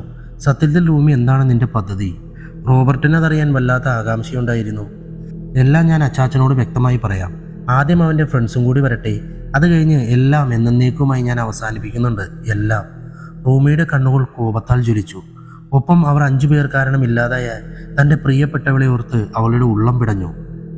ഞാൻ പറയാൻ മറന്നു. വ്യോം ഇന്നലെ രാത്രി അമ്മൂമ്മയെ കണ്ടിരുന്നു. റൂമി ആ കാര്യം പറഞ്ഞതും റോബർട്ട് അങ്ങ് വല്ലാതെയായി. വെറുതെ അല്ല ഇന്നലെ രാത്രി അവൾ പിയാനോ വായിക്കുന്ന ശബ്ദം കേൾക്കാതിരുന്നത്. അവൻ ശരിക്കും പേടിച്ചു എന്നാണ് തോന്നുന്നത്. ഞാൻ എല്ലാ കാര്യങ്ങളും വിശദമായി പറഞ്ഞിട്ടും അവനെന്തോ വല്ലായ്മ പോലെ ഉണ്ടായിരുന്നു. റൂമിയുടെ സ്വരത്തിൽ വ്യോം അവളെ ഉപേക്ഷിച്ചു പോകുമോ എന്ന ആശങ്ക. നാളെ പള്ളിയിൽ നമ്മുടെ കൂടെ അവനും വരുന്നില്ലേ? അവിടുത്തെ കുർബാന കൂടിക്കഴിഞ്ഞാൽ പിന്നെ അവൻ്റെ എല്ലാ വല്ലായ്മകളും മാറിക്കോളും. എന്തൊക്കെയോ ഒളിപ്പിച്ചു വെച്ച് പുഞ്ചിരിയോടെ റോബർട്ട് അത് പറഞ്ഞപ്പോൾ റൂമിക്കും വല്ലാത്ത ആശ്വാസം തോന്നി. ഒപ്പം അവൾ രഹസ്യമായി ആരാധിക്കുന്ന ദൈവം തങ്ങളെ ഒരിക്കലും കൈവിടില്ല എന്ന വിശ്വാസവും അവൾക്കുണ്ടായിരുന്നു. രാത്രിയായതും വ്യോമിന് പിന്നെയും പേടി തോന്നി. ഭക്ഷണം കഴിച്ച് മുറിയിൽ കയറിയതും അവൻ ഫോണെടുത്ത് ഡെന്നീസ് എന്ന പേര് വാട്സപ്പിൽ തിരയാൻ തുടങ്ങി. ഡെന്നീസ്, എത്രയും പെട്ടെന്ന് നിങ്ങൾ 4 പേരും ഇവിടേക്ക് വരാൻ നോക്ക്. വ്യോം ഡെന്നീസിന് ആ വോയിസ് മെസ്സേജ് അയച്ചതും പെട്ടെന്ന് ആരോ കതകിൽ മുട്ടി. ആ ശബ്ദം കേട്ടതും വ്യോം ഞെട്ടലോടെ കട്ടിലിൽ നിന്ന് ചാടി എഴുന്നേറ്റു. അവൻ്റെ ഉള്ളിൽ ഒരു പരവേശം നിറഞ്ഞു. വ്യോം, ഇത് ഞാനാ റൂമി. റൂമിയാണെന്ന് മനസ്സിലായതും വ്യോം ആശ്വാസത്തോടെ വാതിൽ തുറന്നു. അച്ചാച്ചൻ കിടന്നോ? വ്യോമിൻ്റെ ചോദ്യത്തിന് റൂമി തലയാട്ടി. വ്യോം ഉറങ്ങാനായി കട്ടിലിൽ കിടക്കാനൊരുങ്ങിയതും റൂമി അവൻ്റെ കയ്യിൽ പിടിച്ചു. അവൻ്റെ ചുണ്ടിൽ ചുംബിക്കാൻ ഒരുങ്ങിയതും എന്തോ താല്പര്യമില്ലാത്ത മട്ടിൽ വ്യോം മുഖം തിരിച്ചു. ഇന്നൊന്നും വേണ്ട റൂമി, എനിക്ക് നല്ല ഉറക്കം വരുന്നുണ്ട്. വ്യോം അവളുടെ കൈ വിടിയിച്ചുകൊണ്ട് കട്ടിലിൽ കയറി കിടന്നു. റൂമിയാകട്ടെ ആദ്യമായി വ്യോമിൽ നിന്നുണ്ടായ അങ്ങനെ ഒരു പ്രതികരണം ഉൾക്കൊള്ളാൻ കഴിയാതെ അവിടെ നിന്നു. കുറച്ചു കഴിഞ്ഞപ്പോൾ അവൾ അവൻ്റെ അരികിൽ വന്നു കിടന്നു. റൂമി, ഇന്നലെ രാത്രി നീ എവിടെയായിരുന്നു? ഞാൻ ഫ്രിഡ്ജിൽ നിന്നും വെള്ളം കുടിക്കാൻ വന്നപ്പോൾ നിന്റെ മുറി തുറന്നു നോക്കിയതാണ്, പക്ഷെ അവിടെ നീ ഉണ്ടായിരുന്നില്ലല്ലോ. വ്യോം സംശയത്തോടെ ചോദിച്ചു. ഞാൻ എവിടെ പോകാൻ? ഞാൻ മുറിയിൽ കിടന്നുറങ്ങുന്നുണ്ടായിരുന്നു. നീ ശ്രദ്ധിക്കാത്തത് കൊണ്ടാണ്. എന്തുകൊണ്ടോ അവൾ പറഞ്ഞത് വിശ്വസിക്കാൻ വ്യോമിന് തോന്നിയില്ല. അത് പോട്ടെ റൂമി, നിന്റെ അമ്മൂമ്മയ്ക്ക് എന്നെ എങ്ങനെ അറിയാം? വ്യോമിൻ്റെ അടുത്ത സംശയം. അമ്മൂമ്മയ്ക്ക് എല്ലാവരെയും അറിയാം വ്യോം. ഇനിയും കൂടുതൽ ചോദ്യങ്ങൾ വ്യോം ചോദിക്കാതിരിക്കാൻ റൂമി കണ്ണുകൾ അടച്ച് അവന് മുഖം കൊടുക്കാതെ കട്ടിലിൽ തിരിഞ്ഞു കിടന്നു. എന്നാൽ വ്യോം കാര്യമായ ആലോചനയിലായിരുന്നു. ആദ്യമായി തനിക്ക് ചുറ്റും നടക്കുന്നതെല്ലാം എന്തോ പ്രശ്നമുണ്ടെന്ന് അവന് തോന്നി. കുറേ നേരം ഓരോന്ന് ചിന്തിച്ച് അവൻ കിടന്നു. അപ്പോഴേക്കും ഹാളിൽ നിന്ന് റൂമിയുടെ അമ്മൂമ്മ പിയാനോ വായിക്കുന്ന ശബ്ദം കേൾക്കാൻ തുടങ്ങിയിരുന്നു. പിയാനോ സംഗീതം കേൾക്കാതിരിക്കാനായി വ്യോം തലയിണയ്ക്കടിയിൽ തല വെച്ച് കമിഴ്ന്നു കിടന്നു. എന്നിട്ടും ആ സംഗീതം അവന് കേൾക്കാമായിരുന്നു. ഹൃദയത്തിൻ്റെ ആഴങ്ങളിലേക്ക് ഇറങ്ങിച്ചെല്ലുന്ന മനസ്സിനെയും ശരീരത്തെയും ഒരേപോലെ തളർത്തുന്ന മരണത്തിൻ്റെ ഗീതമായിരുന്നു അത്, മരണഗീതം. രാവിലെ വ്യോം എഴുന്നേറ്റപ്പോൾ റൂമി അവൻ്റെ അരികിൽ കട്ടിലിൽ കിടപ്പുണ്ടായിരുന്നില്ല. ബ്രഷ് ചെയ്ത് മുഖം കഴുകിയൊന്ന് ഫ്രഷായ ശേഷം അവൻ വാതിൽ തുറന്ന് പുറത്തേക്ക് വന്നു. ഇപ്പോൾ റൂമിയുടെ അമ്മൂമ്മയുടെ ആ പിയാനോ കാണുമ്പോൾ അവൻ അത്രയൊന്നും ഭയം തോന്നിയില്ല. പുറത്തെ വരാന്തയിൽ റോബർട്ട് ഇരിപ്പുണ്ടായിരുന്നു. അയാളുടെ അരികിലായി പോയി വ്യോം ഇരുന്നു. ഗുഡ് മോർണിംഗ്, റോബർട്ട് വ്യോമിനെ നോക്കി പറഞ്ഞു. തിരികെ വ്യോമും അദ്ദേഹത്തിന് ഗുഡ് മോർണിംഗ് വിഷ് ചെയ്തു. അപ്പോഴേക്കും തൊട്ടടുത്ത വീട്ടിലെ ഒരു പട്ടിക്കുട്ടിയെയും കൊണ്ട് റൂമി അവിടേക്ക് വന്നു. അവൾ മുറ്റത്തെ പുൽത്തകിടിയിലിരുന്ന് അതിനൊപ്പം കളിക്കാൻ തുടങ്ങി. റൂമിക്ക് ഡോഗ്സിനെ ഒരുപാട് ഇഷ്ടമാണല്ലേ? അവിടെ റൂമിയുടെ തൊട്ടടുത്ത ഫ്ലാറ്റിലും ഒരു പട്ടിയുണ്ട്. സമയം കിട്ടുമ്പോഴേക്ക് അവൾ അവിടെ പോയി അതിനെടുത്ത് കളിപ്പിക്കുന്നത് കാണാം, വ്യോം റോബർട്ടിനോടായി പറഞ്ഞു. റൂമിക്ക് പട്ടികളെ മാത്രമല്ല എല്ലാ മൃഗങ്ങളെയും ഇഷ്ടമാണ്. അവയെന്ന് പറഞ്ഞാൽ അവൾക്ക് ജീവനാണ്. റോബർട്ട് വ്യോമിനോട് റൂമിക്ക് മൃഗങ്ങളോടുള്ള അടുപ്പത്തെക്കുറിച്ച് കൂടുതലായി പറയാൻ തുടങ്ങി. വ്യോമിന് അറിയാമായിരിക്കും. റൂമിക്ക് 1 വയസ്സുള്ളപ്പോഴാണ് അവളുടെ അച്ഛനും അമ്മയും മരിച്ചത്. ഒരു കാർ ആക്സിഡൻ്റ് ആയിരുന്നു. റൂമി മാത്രമാണെന്ന് ആ അപകടത്തിൽ നിന്ന് രക്ഷപ്പെട്ടത്. അതിനുശേഷം അവളെ ഞാനും ത്രേസ്യയും കൂടിയാണ് വളർത്തിയത്. റൂമിക്ക് എന്നേക്കാൾ കൂടുതൽ അവളുടെ അമ്മൂമ്മയായ ത്രേസ്യയുമായിട്ടായിരുന്നു അടുപ്പം. ത്രേസ്യയ്ക്ക് പിയാനോ കഴിഞ്ഞാൽ പിന്നെ ഏറ്റവും കൂടുതൽ ഇഷ്ടം മൃഗങ്ങളെയാണ്. കോഴി, താറാവ്, പൂച്ച, പട്ടി, ആട്, പശു, എരുമ, അങ്ങനെ എല്ലാ മൃഗങ്ങളെയും ഞങ്ങളുടെ പഴയ വീട്ടിലുണ്ടായിരുന്നു. അകത്തെ ഷെൽഫിലിരിക്കുന്ന ഫോട്ടോകളിൽ നോക്കിയാൽ മതി, അതിലുണ്ടെല്ലാം. റൂമിക്ക് 10 വയസ്സുള്ളപ്പോഴാണ് ത്രേസ്യ മരിച്ചത്. അതിനുശേഷം അവളുടെ കൂട്ടെല്ലാം പൂർണ്ണമായും മൃഗങ്ങളുമായിട്ടാണ്. സങ്കടം വന്നാലും സന്തോഷം വന്നാലും അവൾ വീട്ടിലെ ഏതെങ്കിലും വളർത്തുമൃഗങ്ങളെ കെട്ടിപ്പിടിച്ചിരിക്കുന്നത് കാണാം. ചില ദിവസം രാത്രി ഉറങ്ങുന്നത് പോലും അവയ്ക്കൊപ്പമാണ്. വീട്ടിൽ കടയിൽ നിന്ന് പോലും ഒരു മൃഗത്തിൻ്റെയും മാംസം വാങ്ങി പാചകം ചെയ്യാൻ അവൾ സമ്മതിക്കില്ല. മൃഗങ്ങളെ ആരും ഉപദ്രവിക്കുന്നത് അവൾക്ക് ഇഷ്ടമല്ല. അത്രയും ജീവനാണ്. റോബർട്ട് പറഞ്ഞത് കേട്ട് മുമ്പൊരിക്കൽ താൻ കൊണ്ടുവന്ന ചിക്കൻ ബർഗർ വെജാണെന്ന് തെറ്റിദ്ധരിപ്പിച്ച് റൂമിയെ കൊണ്ട് കടിപ്പിച്ച് ഒടുവിൽ സത്യമറിഞ്ഞപ്പോൾ അവൾ ഒരു രാത്രി മുഴുവനും ഉറങ്ങാതെ ഇരുന്ന് തൊണ്ടയിൽ വിരലിട്ട് എല്ലാം അവൾ ഛർദ്ദിച്ചു കളഞ്ഞത് അവൻ ഓർത്തു. അവളോടൊന്ന് അങ്ങനെ ഒരു കുസൃതി കാണിച്ചതിൽ വ്യോമന് ഇപ്പോൾ വല്ലാത്ത സങ്കടം തോന്നി.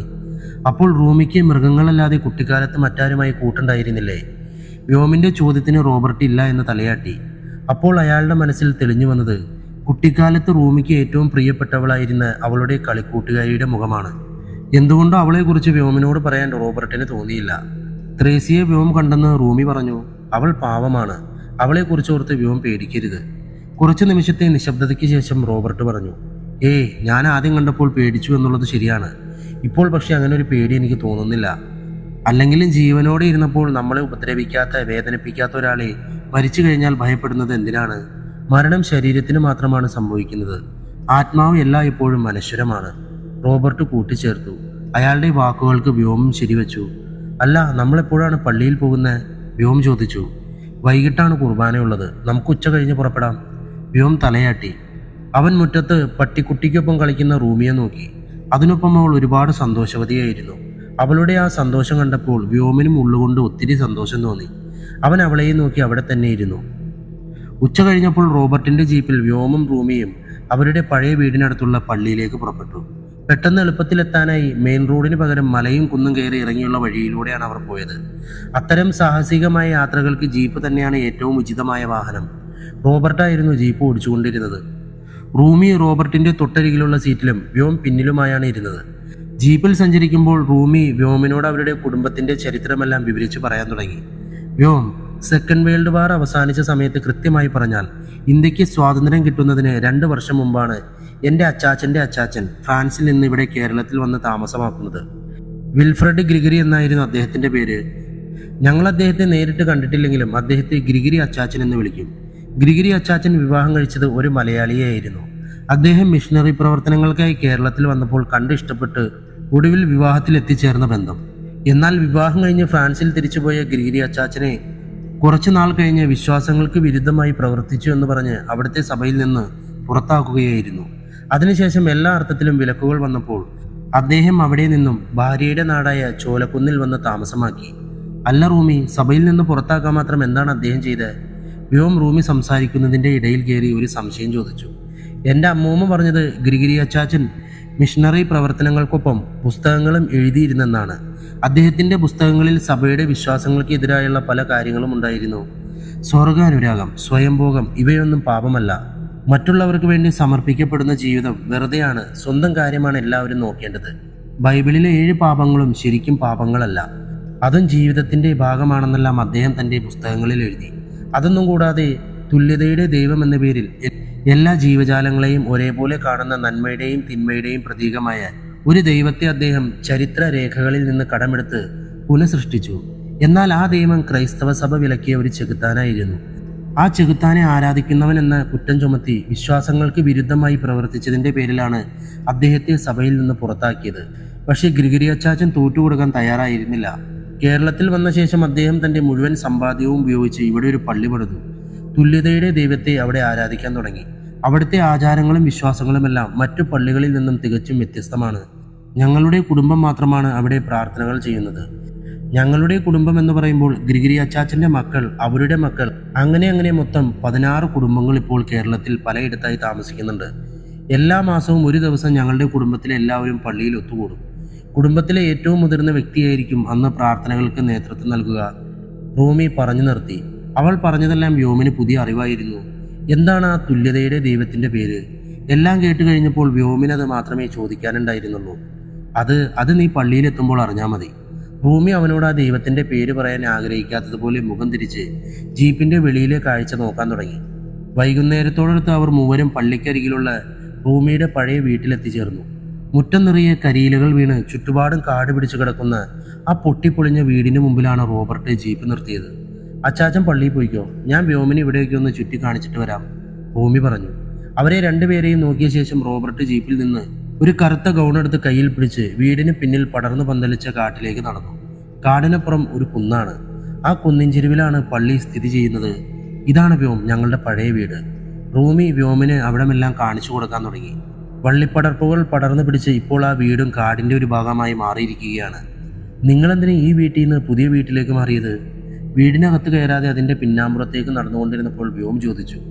10 വർഷങ്ങൾക്ക് മുമ്പ് എനിക്ക് വേണ്ടിയാണ് അച്ചാച്ചൻ ഇവിടെ നിന്ന് ആ വീട്ടിലേക്ക് താമസം മാറിയത്. അതൊരു വലിയ കഥയാണ് വ്യോം. പിന്നീട് ഒരിക്കലെല്ലാം വിശദമായി പറയാം. എന്തായാലും ഇപ്പോൾ ഒന്ന് മാത്രം പറയാം. ഇവിടെ മരണത്തിൻ്റെ ഗന്ധമുണ്ട് വ്യോം. ഞാൻ ഏറ്റവും അധികം ഇഷ്ടപ്പെട്ട ഒരാളുടെ മരണത്തിൻ്റെ ഗന്ധം. റൂമിയുടെ സ്വരമിടറി. വ്യോം കൂടുതൽ എന്തെങ്കിലും ചോദിക്കും മുമ്പ് കുന്നിൻചെരുവിൽ നിന്ന് പള്ളിമണി മുഴങ്ങി. അതോടെ റൂമി ധൃതിയിൽ ജീപ്പിൽ നിന്ന് 2 കറുത്ത ഗൗണുകൾ എടുത്തു കൊണ്ടുവന്നു. അതിലൊന്ന് വ്യോമിന് ധരിക്കാനായി നൽകിക്കൊണ്ട് മറ്റേ ഗൗൺ അവൾ സ്വയം ധരിച്ചുകൊണ്ട് കാട്ടിലൂടെ പള്ളിയിലേക്ക് നടന്നു. അവൾക്ക് പിന്നാലെ വ്യോമും. ആ സമയം വ്യോമിൻ്റെ ഫോണിൽ ഡെന്നീസിൻ്റെ ഒരു വാട്സപ്പ് സന്ദേശം വന്നു. വ്യോം അത് ആകാംക്ഷയോടെ തുറന്നു വായിച്ചു. റൂമി, ഡെന്നീസ് മെസ്സേജ് അയച്ചിട്ടുണ്ട്. അവർ അവിടെ നിന്ന് പുറപ്പെട്ടിട്ടുണ്ടെന്ന്. നാളെ രാവിലെ അവരിവിടെ എത്തുമെന്ന്. വ്യോം പറഞ്ഞത് കേട്ട് അവനേക്കാൾ കൂടുതൽ സന്തോഷിച്ചത് റൂമിയാണ്. അപ്പോഴേക്കും കാട്ടിലൂടെ നടന്ന് അവർ കുന്നിൻചെരുവിൽ എത്തിയിരുന്നു. അവിടെ കുന്നിനോട് ചേർന്ന് സ്ഥിതി ചെയ്യുന്ന ആ പഴഞ്ചൻ പള്ളിയെ വ്യോം അത്ഭുതത്തോടെ നോക്കി. പ്രത്യേകിച്ച് അവനെ ആകർഷിച്ചത് പള്ളിക്ക് മുകളിലെ തല കീഴായി സ്ഥാപിച്ചിട്ടുള്ള കുരിശാണ്. പക്ഷെ അത് ചെകുത്താൻ്റെ ചിഹ്നമാണെന്ന് വ്യോമിന് അറിയില്ലായിരുന്നു. റൂമിയാകട്ടെ പള്ളിയിലേക്ക് നടന്നുകൊണ്ടിരുന്നപ്പോൾ കുന്നിൻമുകളിലേക്ക് വെറുതെ കണ്ണോടിച്ചു. ആ കുന്ന് അവരുടെ ഉടമസ്ഥതയിലുള്ള ഭൂമിയുടെ ഭാഗമായിരുന്നു. അതുകൊണ്ട് മാത്രമാണ് അവ ഇന്നും അങ്ങനെ തന്നെ നിലനിൽക്കുന്നത്. റൂമിയുടെ മനസ്സിൽ നിറയെ സന്തോഷമായിരുന്നു. ഇതുവരെയുള്ള അവളുടെ പദ്ധതികളെല്ലാം വിജയിച്ചതിൻ്റെ, എല്ലാം ലക്ഷ്യസ്ഥാനത്തെത്താൻ പോകുന്നതിൻ്റെ സന്തോഷം. എന്നാൽ കുന്നിൻ മുകളിലേക്ക് നോക്കിയതും പെട്ടെന്ന് റൂമിയുടെ സന്തോഷം സങ്കടത്തിന് വഴിമാറി. അതോടെ അവൾക്ക് ചുറ്റും മരണത്തിൻ്റെ ഗന്ധം നിറഞ്ഞു. ഒപ്പം കുട്ടിക്കാലത്ത് കുന്നിൻ മുകളിൽ തനിക്കൊപ്പം കളിച്ചു നടന്ന് തൻ്റെ പ്രിയപ്പെട്ടവളെ റൂമി ഓർത്തു. അവളുടെ അവസാനത്തെ ആ കരച്ചിൽ, ആ നോട്ടം, ആ നിൽപ്പ്, എല്ലാം അവൾ ഓർത്തു. അറിയാതെ റൂമിയുടെ ചുണ്ടുകൾ അവളുടെ പേര് മന്ത്രിച്ചു പോയി. മിലി. വ്യോം റൂമിക്കൊപ്പം പള്ളിയിലേക്ക് നടന്നു. പള്ളിക്ക് മുമ്പിലായി 10-12 വാഹനങ്ങൾ കിടപ്പുണ്ടായിരുന്നു. ഇതെല്ലാം നിന്റെ സ്വന്തക്കാരുടെ വണ്ടിയാണോ റൂമി? ആ വാഹനങ്ങൾ കണ്ടതും വ്യോം ചോദിച്ചു. അതേ വ്യോം, എല്ലാവരും എത്തിയെന്ന് തോന്നുന്നു. നീ വേഗം ആ ഗൗൺ ധരിച്ച് എൻ്റെ കൂടെ അകത്തേക്ക് വാ. റൂമി പറഞ്ഞത് കേട്ട് വ്യോം ആ ഗൗൺ എടുത്ത് ധരിച്ചു. റൂമിക്കൊപ്പം പള്ളിയുടെ അകത്തേക്ക് കയറിയ വ്യോം അവിടെ കണ്ട കാഴ്ചകൾ അവൻ മനസ്സിൽ പോലും ചിന്തിക്കാത്ത അത്രയും വ്യത്യസ്തമായിരുന്നു. പള്ളിയുടെ അകത്ത് നിറയെ ചുവന്ന വിരികൾ തൂക്കിയിട്ടിരിക്കുകയാണ്. കൂടാതെ മാർബിൾ തറയിലും ചുവന്ന വിരി വിരിച്ചിരിക്കുന്നു. ചുവരിൽ ഇരുണ്ട ദൈവങ്ങളുടെ ശിലാരൂപങ്ങൾ വച്ചിരിക്കുന്നു. അൾത്താരയിൽ പാതി മനുഷ്യൻ്റെയും ആടിൻ്റെയും രൂപമുള്ള തുല്യതയുള്ള ദൈവത്തിൻ്റെ ഒരു വലിയ പ്രതിമ സ്ഥാപിച്ചിരിക്കുന്നു. കറുത്ത ഗൗൺ ധരിച്ച റൂമിയുടെ കുടുംബങ്ങളെല്ലാം ആ ദൈവത്തെ പ്രാർത്ഥിച്ചുകൊണ്ട് അവിടെ നിൽപ്പുണ്ട്. അവർക്കിടയിൽ പോയി റൂമിയിൽ നിന്നു. റൂമിയുടെ അരികിലായി വ്യോമം വളരെയധികം ആശങ്കയോടെ നിന്നു. റൂമിയുടെ അച്ചാച്ചൻ റോബർട്ടാണ് ഇപ്പോൾ അവരുടെ കുടുംബത്തിലെ ഏറ്റവും മുതിർന്ന അംഗം. അതുകൊണ്ട് അദ്ദേഹമാണ് അൾത്താരയിൽ നിന്ന് പ്രാർത്ഥനകളെല്ലാം നേതൃത്വം കൊടുക്കുന്നത്. വൈകാതെ കറുത്ത കുർബാന എന്നറിയപ്പെടുന്ന അവരുടെ കുർബാന ആരംഭിച്ചു. ഫ്രഞ്ച് ഭാഷയിലുള്ള പ്രാർത്ഥനയുടെ അർത്ഥം എത്ര തലകുത്തി മറിഞ്ഞ് ചിന്തിച്ചിട്ടും വ്യോമിന് മനസ്സിലായില്ല. പക്ഷെ ആ പ്രാർത്ഥനകൾ അവൻ്റെ മനസ്സിൽ എന്തൊക്കെയോ മാറ്റങ്ങൾ വരുത്തുന്നുണ്ടായിരുന്നു.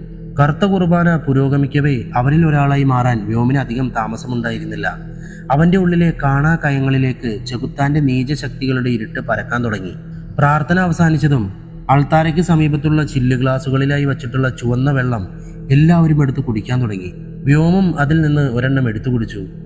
ഈ റെഡ് വൈൻ കൊള്ളാലോ റൂമി, നല്ല രുചി. വ്യോം ആ ഗ്ലാസ്സിലെ വൈൻ ആസ്വദിച്ചു കുടിച്ചുകൊണ്ട് റൂമിയോടായി പറഞ്ഞു. ഇതും വെറും വൈനല്ല വ്യോം, മനുഷ്യ രക്തം കലർത്തിയ വൈനാണ്. മിക്കവാറും എൻ്റെ ഇളയ അങ്കിളായിരിക്കും ഈ പ്രാവശ്യം രക്തം സമർപ്പിച്ചത്. അങ്കിൾ കഴിഞ്ഞ മാസം ദൈവത്തോട് പ്രത്യേക പ്രാർത്ഥന നടത്തിയതാണ്. മനുഷ്യ രക്തം എന്ന് കേട്ടതും വ്യോം അറപ്പോടെ ആ ഗ്ലാസ്സിലേക്ക് നോക്കി. വ്യോം, ആ വൈനിനോട് അറപ്പ് കാണിക്കരുത്. ഞങ്ങളുടെ ദൈവത്തിന് അത് ഇഷ്ടമാകില്ല. വെറുതെ അദ്ദേഹത്തെ ദേഷ്യം പിടിപ്പിക്കണ്ട. വായിൽ നിന്ന് ചോര തുപ്പി നിന്നെ നിഷ്പ്രയാസം കൊലപ്പെടുത്താൻ വരെ അദ്ദേഹത്തിന് സാധിക്കും. മുന്നറിയിപ്പിൻ്റെ സ്വരത്തിൽ റൂമി അത് പറഞ്ഞതും വ്യോം പേടിച്ച ആ വൈൻ ഒറ്റ വലിക്ക് കുടിച്ചു. അത് കണ്ട് റൂമിക്ക് ചിരി അടക്കാൻ കഴിഞ്ഞില്ല. അടുത്ത തവണ ഞാനായിരിക്കും രക്തം സമർപ്പിക്കുന്നത്.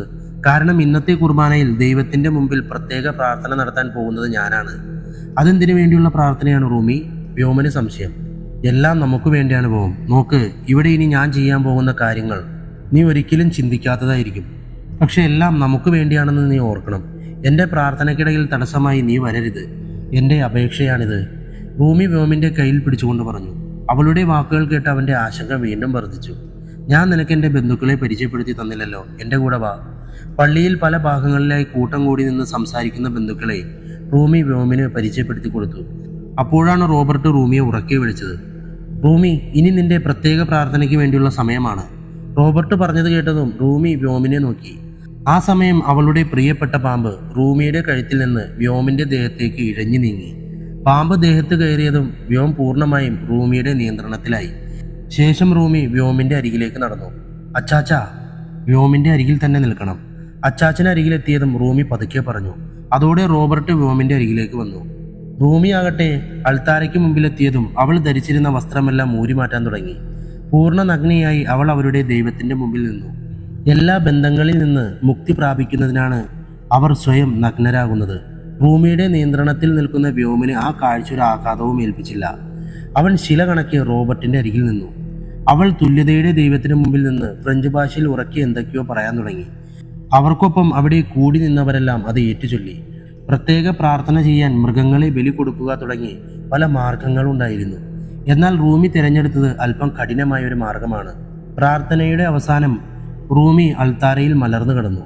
അവളുടെ ഇരു കൈകളിലും കാലിലും കുടുംബാംഗങ്ങളിൽ ഒരാൾ മുന്നോട്ട് വന്ന് കറുത്ത മെഴുകുതിരികൾ കത്തിച്ചു വെച്ചു. അതിനുശേഷം അവളെ ചാട്ടവാർ കൊണ്ട് അടിക്കാൻ തുടങ്ങി. മെഴുകുതിരി കത്തിത്തീരും വരെ ആ അടിയും സഹിച്ച് അവൾ അവിടെ കിടക്കണമായിരുന്നു. അല്ലെങ്കിൽ അവളുടെ പ്രാർത്ഥന ഫലപ്രാപ്തിയിലെത്തില്ല. അതുകൊണ്ട് തന്നെ ആ അടികൾ കാര്യമാക്കാതെ റൂമി ഉറക്കെ പ്രാർത്ഥനകൾ ചൊല്ലി അവിടെ തന്നെ നഗ്നയായി കിടന്നു. രാത്രി ഏറെ വൈകിയാണ് റോബർട്ടും റൂമിയും വ്യോമും തിരികെ വീട്ടിലെത്തിയത്. ക്ഷീണം കൊണ്ടാകണം എത്തിയ പാടെ അവർ കിടന്നു മയങ്ങി. ഹാളിൽ നിന്ന് റൂമിയുടെ അമ്മൂമ്മ വായിക്കുന്ന പിയാനോയുടെ ശബ്ദം ഇത്തവണ വ്യോമിനെ ബാധിച്ചില്ല. അത്രയും ഗാഢമായ നിദ്രയിലായിരുന്നു അവൻ. അതേസമയത്ത് പലതവണ വ്യോമിന്റെ ചങ്ങാതിമാരായ ഡെന്നീസും ഷാനും പ്രണോയിയും എവറിനും അവനെ മാറി മാറി ഫോൺ വിളിച്ചു. എന്നാൽ ഉറക്കത്തിന്റെ ആലസ്യത്തിൽ വ്യോം അതൊന്നും കേട്ടതേയില്ല. രാത്രി പുലരിക്ക് വഴിമാറുന്നതിന് ഏതാനും മണിക്കൂറുകൾക്ക് മുമ്പാണ് റൂമിയുടെ വീടിന് മുമ്പിൽ ആ കാർ വന്നു നിന്നത്. കാറിൽ നിന്ന് ആ 4 വർഷംഗം പുറത്തേക്ക് ഇറങ്ങി. ഡെന്നീസ്, ഇതാണോ വീട്? സംശയത്തോടെ മറ്റു മൂവരും അവനോട് ചോദിച്ചു. അറിയില്ല, ഈ ലൊക്കേഷനാണ് വ്യോം അയച്ചു തന്നത്. ഇവനിത് എവിടെ പോയി കിടക്കുക? വിളിച്ചാൽ എടുത്തുകൂടെ? ഷാൻ വ്യോമിന്റെ നമ്പറിൽ വീണ്ടും വിളിച്ചു നോക്കിക്കൊണ്ട് പറഞ്ഞു. അവന് നല്ല ദേഷ്യവും വരുന്നുണ്ടായിരുന്നു. നല്ല ഉറക്കത്തിലായിരിക്കും അവൻ. എന്തായാലും വീടിനകത്ത് ലേറ്റ് കാണുന്നുണ്ട്, നമുക്ക് കോളിംഗ് ബെല്ല് അടിച്ചു നോക്കിയാലോ? ഡെന്നീസ് രണ്ടും കൽപ്പിച്ച് സിറ്റ് ഔട്ടിലേക്ക് കയറി. ആ സമയം അകത്തു നിന്ന് പിയാനോയുടെ ശബ്ദം അവൻ കേട്ടു.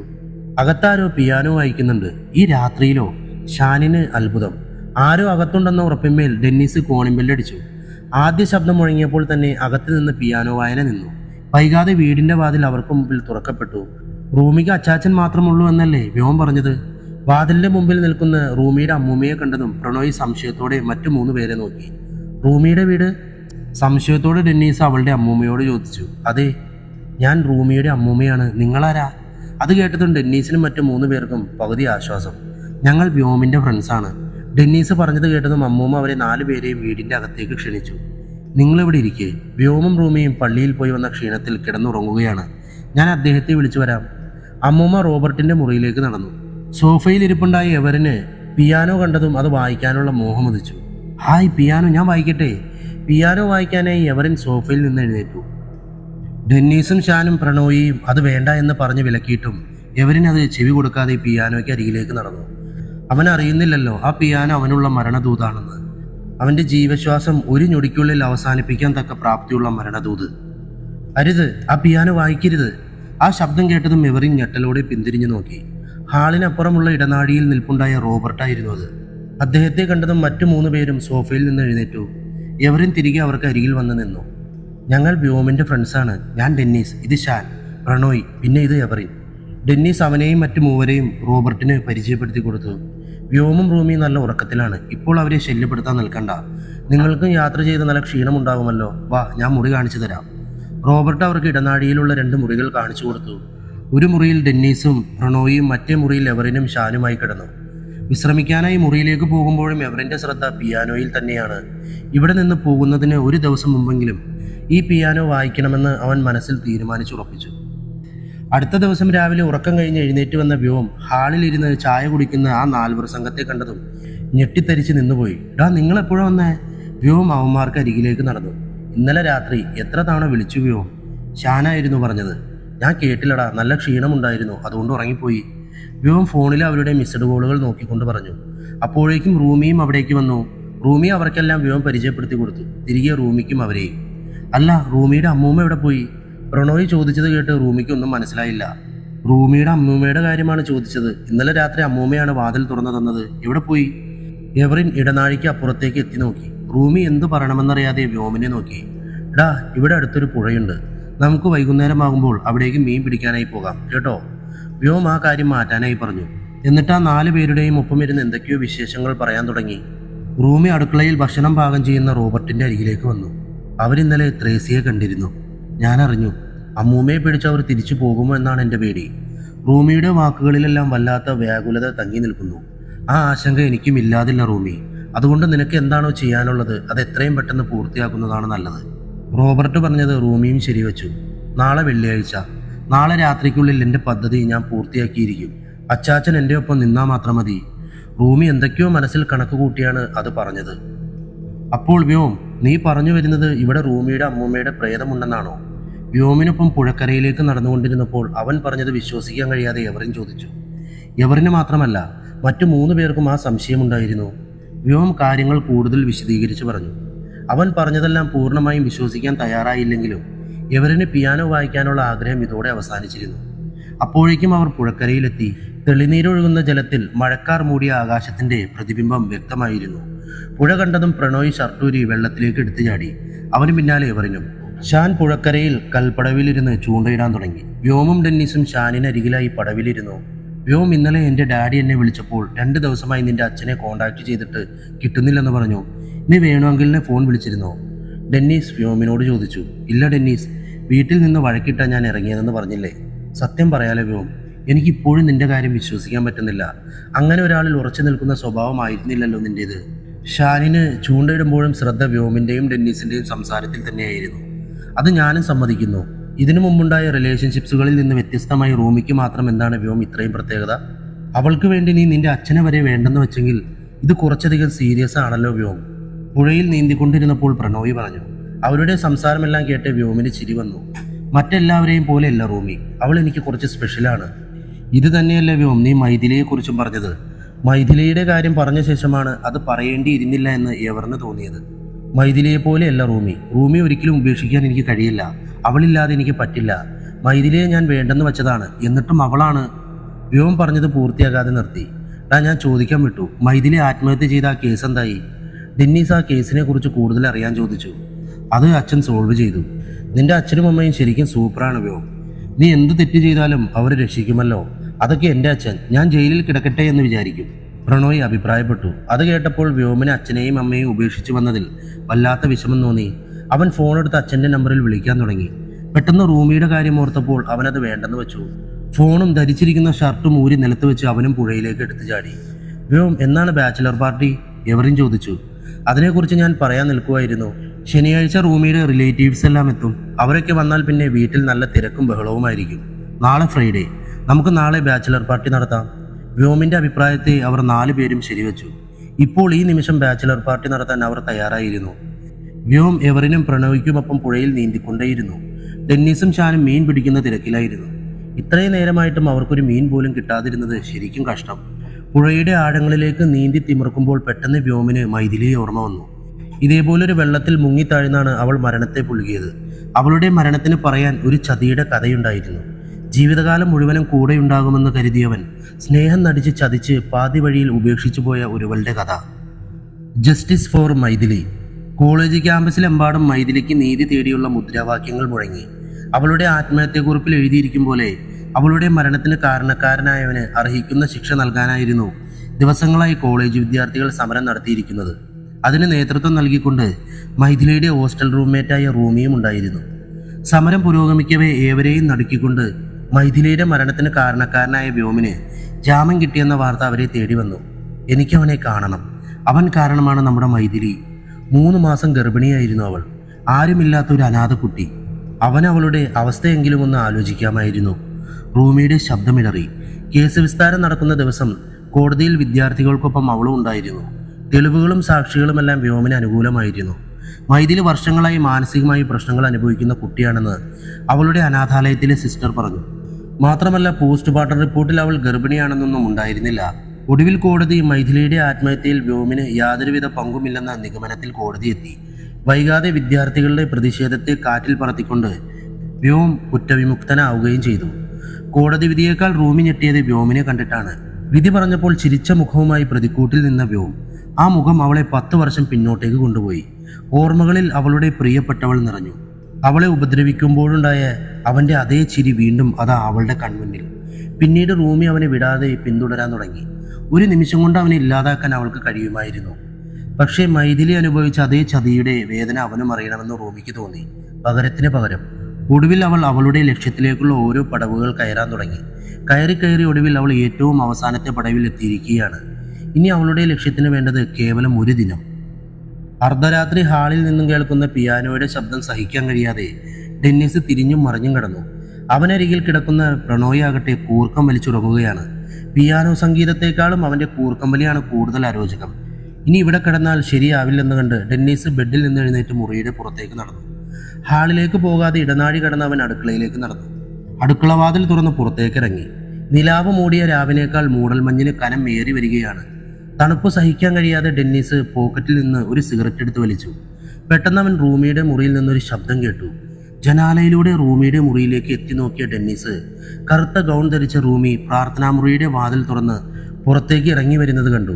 മുറിക്കുള്ളിൽ മറ്റൊരു മുറിയോ? ഡെന്നിസിന് സംശയം. അപ്പോഴേക്കും റൂമി അവളുടെ ഗൗൺ അഴിച്ചു മാറ്റി. ആ ഗൗണല്ലാതെ മറ്റൊരു വസ്ത്രം അവൾ ധരിച്ചിരുന്നില്ല. പൂർണ്ണ നഗ്നിയായി റൂമി കണ്ണാടിക്ക് മുമ്പിൽ നിന്നു. ഡെന്നിസ് കണ്ണിമ വെട്ടാതെ അവളെ നോക്കി നിന്നു. വൈകാതെ ഒരു സർപ്പം തുറന്നു കിടക്കുന്ന പ്രാർത്ഥനാമുറിയിൽ നിന്ന് പുറത്തേക്ക് ഇഴഞ്ഞു വന്നു. അത് റൂമിയുടെ ദേഹത്തേക്ക് കയറാൻ തുടങ്ങി. ആ സർപ്പം റൂമിയുടെ ദേഹത്തു കൂടെ ഇഴഞ്ഞിഴഞ്ഞ് അവളുടെ തോളിൽ വന്നിരുന്നതും ഡെന്നിസിനെ ശ്വാസം മുട്ടുന്ന പോലെ തോന്നി. പെട്ടെന്ന് ഡെന്നിസ് ജനാലയ്ക്ക് അരികിൽ നിൽക്കുന്നത് അറിഞ്ഞെന്ന പോലെ റൂമി അവന് നേരെ തിരിഞ്ഞു. പക്ഷെ ആ സമയം അവളുടെ മുഖം ഒരു ആടിൻ്റേതായിരുന്നു. അപ്രതീക്ഷിതമായി കണ്ട ആ കാഴ്ച വിശ്വസിക്കാൻ കഴിയാതെ ഡെന്നീസ് തരിച്ച് അവിടെ നിന്നു. അപ്പോഴേക്കും ചുറ്റുപാടും ഇരുട്ടിൽ മുങ്ങി താണിരുന്നു. എന്നാൽ ആ ഇരുട്ടിലും ആടിൻ്റെ തലയുള്ള റൂമിയെ ഡെന്നീസ് വ്യക്തമായി കണ്ടു. അപ്പോഴേക്കും ഡെന്നീസ് ഉറക്കത്തിൽ നിന്ന് ഞെട്ടി ഉണർന്നു. ഇതുവരെ കണ്ടത് വെറും സ്വപ്നമാണെന്ന് വിശ്വസിക്കാൻ അവന് 2 നിമിഷം വേണ്ടി വന്നു. എന്നാലും തോളിൽ പാമ്പിരിക്കുന്ന ആടിൻ്റെ തലയുള്ള നഗ്നയായ റൂമിയുടെ ചിത്രം അവൻ്റെ മനസ്സിൽ മായാതെ നിന്നു. രാവിലെ എഴുന്നേറ്റതും റൂമി കലണ്ടറിലേക്ക് നോക്കി. അതിൽ ചുവന്ന വൃത്തം വരിച്ചിരിക്കുന്ന ഇന്നത്തെ ദിവസം. റൂമി! പിന്നിൽ നിന്ന് റോബർട്ട് റൂമിയുടെ തോളിൽ പിടിച്ചുകൊണ്ട് അവളെ വിളിച്ചു. അച്ചാച്ച, ഇന്നാണ് ആ ദിവസം. അത് പറയുമ്പോൾ റൂമിയുടെ സ്വരം പതറുന്നുണ്ടായിരുന്നു. അവളുടെ കണ്ണുകൾ നിറഞ്ഞു. എന്താണ് ഞാൻ നിനക്ക് വേണ്ടി ചെയ്യേണ്ടത് റൂമി? ഇന്ന് ഉച്ചതിരിഞ്ഞ് വ്യോമിൻ്റെ 4 ഫ്രണ്ട്സിനെയും ഇവിടെ നിന്ന് കൊണ്ടുപോകണം. ബാക്കി കാര്യം ഞാനേറ്റു. എന്തൊക്കെയോ മനസ്സിൽ ഉറപ്പിച്ചായിരുന്നു റൂമി അത് പറഞ്ഞത്. അവർ സംസാരിച്ചു കൊണ്ടിരിക്കെ വ്യോം അവിടേക്ക് വന്നു. റൂമി, എനിക്ക് നിന്നോടൊരു കാര്യം പറയാനുണ്ട്. റൂമി ആകാംക്ഷയോടെ വ്യോമിനെ നോക്കി. അവനോട് അവൾ സംസാരിക്കാൻ തുടങ്ങി. ഇന്ന് ഞങ്ങൾ ബാച്ചിലർ പാർട്ടി നടത്താൻ തീരുമാനിച്ചിരിക്കുകയാണ്. അപ്പോൾ ഡെന്നീസും പ്രണോയിയും എല്ലാം എന്തെങ്കിലും നോൺ വെജ് വേണമെന്ന് പറയുന്നു. അതിനെന്താ, ആ കാര്യമൊക്കെ ഞാനേറ്റു. ഒരു നിമിഷം പോലും ചിന്തിക്കാതെ റൂമി പറഞ്ഞത് കേട്ട് വ്യോമിന് അത്ഭുതം. പക്ഷേ റൂമി, നിനക്ക് നോൺ വെജ് ഇഷ്ടമല്ലല്ലോ. ഞാൻ വിചാരിക്കുന്നത് വല്ല റിസോർട്ടിലും പാർട്ടി വയ്ക്കാമെന്നാണ്. റൂമിക്ക് വിഷമം വരണ്ട എന്ന് കരുതി അവൻ പറഞ്ഞു. അതിൻ്റെ ആവശ്യമില്ല വ്യോം, പാർട്ടിയുടെ എല്ലാ കാര്യവും ഞാനേറ്റു. റൂമി വ്യോമിൻ്റെ കയ്യിൽ പിടിച്ചു. എന്തുകൊണ്ടാണ് റൂമി ഇങ്ങനെ പറഞ്ഞതെന്ന് എത്ര ആലോചിച്ചിട്ടും അവന് മനസ്സിലായില്ല. വ്യോം, ഇന്ന് ഉച്ചതിരിഞ്ഞ് അച്ചാച്ചൻ നിന്റെ ഫ്രണ്ട്സിനെയും കൊണ്ട് എവിടേക്കോ പോകുന്ന കാര്യം പറയുന്നുണ്ടായിരുന്നു. ആണോ? എന്നാൽ ഞാനും പോകാം.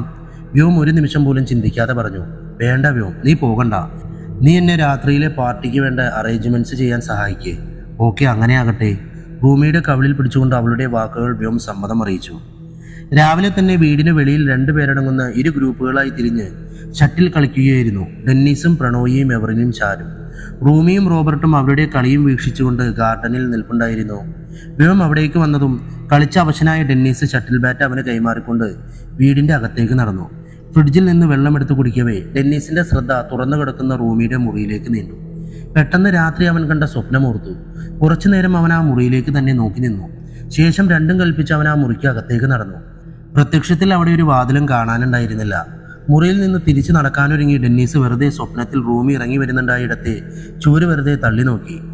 അതോടെ അവിടം തുറന്നു വന്നു. ഡെന്നീസ് കുറച്ച് സെക്കൻഡ് എന്ത് ചെയ്യുമെന്നറിയാതെ അവിടെ തന്നെ നിന്നു. റൂമിയോ റോബർട്ടോ ആരും തന്നെ വീടിൻ്റെ അകത്ത് വരുന്നില്ലെന്ന് ഉറപ്പുവരുത്തി അവൻ ആ മുറിയുടെ അകത്തേക്ക് നടന്നു. മൊബൈൽ ഫ്ലാറ്റ് ലൈറ്റ് ഓണാക്കി അവൻ ആ മുറിയിലേക്ക് കയറി ചുറ്റും നോക്കി.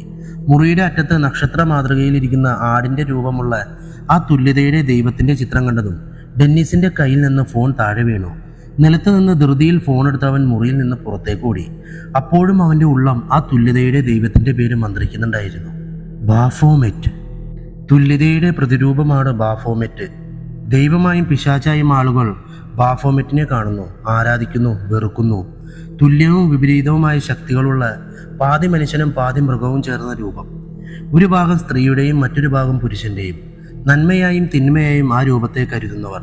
അങ്ങനെ എല്ലാ തരത്തിലും എല്ലാ വിഭാഗങ്ങളെയും പ്രതിനിധാനം ചെയ്യുന്ന തുല്യതയുടെ പ്രതീകമാണ് ബാഫോമെറ്റ്. കുരിശു യുദ്ധകാലത്താണ് ആദ്യമായി ബാഫോമെറ്റ് എന്ന പേര് ആളുകൾക്കിടയിൽ പ്രചരിക്കുന്നത്. അന്തോക്യ ഉപരോധ സമയത്ത് ഒരു വിഭാഗം ജനങ്ങൾ ബാഫോമെറ്റിനെ വിളിച്ച് പ്രാർത്ഥിച്ചതായി പറയപ്പെടുന്നു. ഫ്രാൻസിലെ നൈറ്റ്സ് ടെംപ്ലറുകൾ അവരുടെ ദൈവമായി ബാഫോമെറ്റിനെ ആരാധിച്ചിരുന്നു. എന്നാൽ അവിടുത്തെ രാജാവായ ഫിലിപ്പ് നാലാമൻ ഈ കാരണം ചുമത്തി ടെംപ്ലർമാരെ അറസ്റ്റ് ചെയ്ത് ശിക്ഷ നൽകി. മാത്രമല്ല, മനുഷ്യനും മൃഗവും ചേർന്ന രൂപത്തെ ആരാധിക്കുന്നത് ഒരിക്കലും ദൈവീകമല്ലെന്നും അദ്ദേഹം പ്രസ്താവിച്ചു. ബാഫോമെറ്റിനെ ആരാധിക്കുന്നവർക്ക് ശിക്ഷ നൽകാൻ തുടങ്ങിയതോടെ പലരും മറ്റുള്ളവർ അറിയാതെ ഇതിനെ പൂജിക്കാൻ തുടങ്ങി. തുല്യതയുടെ പ്രതീകമായതിനാൽ ആ ദൈവത്തിനെയോ പിശാചിനെയോ പൂജിക്കാൻ പലർക്കും പല രീതികളായിരുന്നു. ആ രീതികൾ തലമുറകളായി ഓരോ കുടുംബങ്ങളും തുടർന്നു പോന്നു. റൂമിയുടെ കുടുംബം ഇത്തരത്തിൽ കാലങ്ങളായി ബാഫോമെറ്റിന്റെ തിന്മയെ ആരാധിക്കുന്ന കുടുംബമാണ്. കുട്ടിക്കാലം മുതൽ കേട്ടിട്ടുള്ള ബാഫോമെറ്റിനെ കുറിച്ചുള്ള പേടിപ്പെടുത്തുന്ന കഥകൾ ഡെന്നിസിന് റൂമിയുടെ രഹസ്യമുറിക്കുള്ളിലെ ആ രൂപത്തെ കണ്ടതും ഓർമ്മ വന്നു. അവിടെ നിന്ന് പുറത്തേക്ക് ഇറങ്ങി വന്നിട്ടും അവൻ വല്ലാത്തൊരു മാനസികാവസ്ഥയിലായിരുന്നു. ഡെന്നീസ്! റൂമി വിളിച്ചത് കേട്ട് അവൻ അവൾക്ക് നേരെ തിരിഞ്ഞു. ഡെന്നീസ്, എൻ്റെ മുറിയിൽ കയറിയിരുന്നോ? അത് പിന്നെ റൂമി. അവൾ ചോദിച്ചത് കേട്ട് ഡെന്നീസ് അവിടെ നിന്ന് പരിങ്ങി. ബാഫോമെറ്റിനെ പൂജിക്കുന്നവരെല്ലാം ദുഷ്ടന്മാരാണെന്ന് ഒരിക്കലും വിചാരിക്കരുത്. എനിക്ക് വ്യോമിനെ ഒരുപാട് ഇഷ്ടമാണ്. അവന് വേണ്ടി എന്തും ഞാൻ ചെയ്യും. ഈ ഒരു കാരണം പറഞ്ഞ് ഞങ്ങളെ തമ്മിൽ പിരിക്കല്ലേ ഡെന്നീസ്. വിശ്വാസവും പ്രണയവും രണ്ടും രണ്ടാണ്. വ്യോമിൻ്റെ അച്ഛൻ്റെയും അമ്മയുടെയും പോലെയാകരുത് നീ. റൂമിയുടെ വാക്കുകൾ ഡെന്നീസിനെ ഒത്തിരി ചിന്തിപ്പിച്ചു. അവൾ പ്രാർത്ഥിക്കുന്നത് ദൈവമോ പിശാചോ ആരുമാകട്ടെ, അതിൻ്റെ പേരിൽ ഒരു പ്രശ്നം ഉണ്ടാകരുതെന്ന് അവന് തോന്നി. ഉച്ചയായതും റൂമി പറഞ്ഞതുപോലെ റോബർട്ട് വ്യോമിൻ്റെ 4 സുഹൃത്തുക്കളെയും കൊണ്ട് നാട് ചുറ്റിക്കാണിക്കാനായി പോകാനൊരുങ്ങി. വ്യോം, നീ വരുന്നില്ലേ? ഡെന്നീസ് അവനോടായി ചോദിച്ചു. ഇല്ലടാ, എനിക്ക് വൈകുന്നേരത്തെ പാർട്ടിക്ക് വേണ്ട ചില അറേഞ്ച്മെൻറ്റ്സ് ചെയ്യണം. റൂമി തനിച്ചെല്ലാം എങ്ങനെ ചെയ്യാനാ? വ്യോമിൻ്റെ വാക്കുകൾ എന്തുകൊണ്ടാണെന്നറിയില്ല ഡെന്നീസിൽ വല്ലാത്ത ആശങ്കയുണ്ടാക്കി. അവൻ റൂമിയെ നോക്കി. തിരിച്ച് അവളും ഡെന്നീസിനെ നോക്കിയതും അവൾക്കൊരു പുഞ്ചിരി സമ്മാനിച്ച് ഡെന്നീസ് മുഖം തിരിച്ചു. ധൃതിയിൽ ജീപ്പിലേക്ക് കയറി. Take care Vyom. ജീപ്പിൽ കയറും മുമ്പ് വ്യോമിൻ്റെ തോളിൽ പിടിച്ച് ഡെന്നീസ് പറഞ്ഞു. ആ 4 സംഘം റോബർട്ടിനൊപ്പം അവിടെ നിന്നും പോയതും റൂമി അകത്തേക്ക് നടന്നു. അവൾക്ക് പിന്നാലെ വ്യോമും. അടുക്കളയിൽ രാത്രിയിൽ പാർട്ടിക്ക് വേണ്ടി ഭക്ഷണം പാകം ചെയ്യുന്നതിനുള്ള ഒരുക്കങ്ങൾ ചെയ്യുകയായിരുന്നു റൂമി. നിറഞ്ഞ കണ്ണുകളുമായി സവാള കത്തികൊണ്ട് മുറിക്കുന്നതിൻ്റെ ഇടയിൽ പിന്നിൽ നിന്ന് 2 കൈകൾ റൂമിയുടെ അടിവയറിനെ ഇറുക്കി പുണർന്നു. വ്യോം! തിരിഞ്ഞു നോക്കാതെ തന്നെ റൂമി അവനെ വിളിച്ചു. അപ്പോഴേക്കും വ്യോം തല താഴ്ത്തി റൂമിയുടെ കവിളിൽ മൃദുവായി ചിമ്പിച്ചു. അവൻ്റെ താടിരോമങ്ങൾ അവളുടെ കഴുത്തിൽ കൊണ്ടതും റൂമി ഒരു നിമിഷം അങ്ങ് വല്ലാതെയായി. അവൾ കത്തിയുമായി വ്യോമിന് നേരെ തിരിഞ്ഞു. എന്നിട്ട് അവൻ്റെ കഴുത്തിലൂടെ കൈയിട്ട് റൂമി വ്യോമിനെ ഇറുക്കെ പുണർന്നു. അപ്പോഴേക്കും അവളുടെ കാലുകൾ അവൻ്റെ തുടയെ ചുറ്റി പിണർന്നു. വ്യോമിനെ വാരിപ്പുണർന്ന് അവൻ്റെ ദേഹത്ത് കൈയും കാലും വെച്ച് നിൽക്കുന്ന റൂമിയെ പൊക്കിയെടുത്ത് വ്യോം മുറിയിലേക്ക് നടന്നു. അപ്പോഴും അവളുടെ കയ്യിൽ ആ കത്തി ഭദ്രമായിരുന്നു. മുറിയിലെത്തിയ വ്യോം റൂമിയെ കട്ടിലേക്ക് കിടത്തി. അവളുടെ ചുണ്ടുകളിൽ ചുംബിക്കാനൊരുങ്ങി. വളരെ സാവധാനത്തിൽ അവളുടെ അധരങ്ങളെ അവൻ നുണഞ്ഞുകൊണ്ടിരിക്കുന്നതിൻ്റെ ഇടയിൽ പെട്ടെന്ന് റൂമി വ്യോമിൻ്റെ അടിവയറ്റിലായി ചെറുതായെന്ന് കത്തികൊണ്ട് ആഞ്ഞുകുത്തി. റൂമി! കത്തി കുത്തിയിറക്കിയ വേദനയിലും ഒന്നും മനസ്സിലാകാതെ വ്യോം അവളെ നോക്കി. അപ്പോഴേക്കും വ്യോമിനെ തള്ളി മാറ്റി റൂമി കട്ടിലിൽ നിന്ന് എഴുന്നേറ്റിരുന്നു. ഇത്രയും നാൾ ഈ ഒരു ദിവസത്തിനായിരുന്നു വ്യോം ഞാൻ കാത്തിരുന്നത്. വ്യോം, നിന്നെ ഞാൻ ആത്മാർത്ഥമായാണ് സ്നേഹിച്ചതെന്ന് കരുതിയോ നീ? എങ്കിൽ നിനക്ക് തെറ്റിപ്പോയി. എല്ലാം എൻ്റെ പദ്ധതിയായിരുന്നു. നിന്നെ കഷ്ണം കഷ്ണമാക്കി മുറിക്കാനുള്ള എൻ്റെ പദ്ധതി. റൂമി വ്യോമിനോട് ഓരോന്ന് പറഞ്ഞുകൊണ്ടേയിരുന്നു. കത്തി കുത്തിയിറങ്ങിയ വേദനയേക്കാൾ വലുതായിരുന്നു വ്യോമിന് അവളുടെ വാക്കുകൾ ഏൽപ്പിച്ച ആഘാതം. റൂമി തന്നെ സ്നേഹിച്ചിരുന്നില്ല എന്നറിഞ്ഞപ്പോൾ ഹൃദയത്തിൽ എവിടെയോ ഒരു വേദന അവൻ അനുഭവപ്പെട്ടു. റൂമി, എന്താണ് നീ എന്നോട് ഈ ചതി ചെയ്ത്? എല്ലാം കേട്ട് കഴിഞ്ഞപ്പോൾ അത് മാത്രമേ വ്യോമിനെ ചോദിക്കാനുണ്ടായിരുന്നുള്ളൂ. ചതിയുടെ കണക്ക് പറയാനാണെങ്കിൽ ഒരുപാടുണ്ട് വ്യോം. നീ ചതിച്ച അനവധി പേർ. അതിൽ ഒരാൾ മാത്രമായിരുന്നില്ലേ മൈഥിലി? അത് ശരി, അപ്പോൾ നീ അവളുടെ കൂട്ടുകാരിയാണല്ലേ?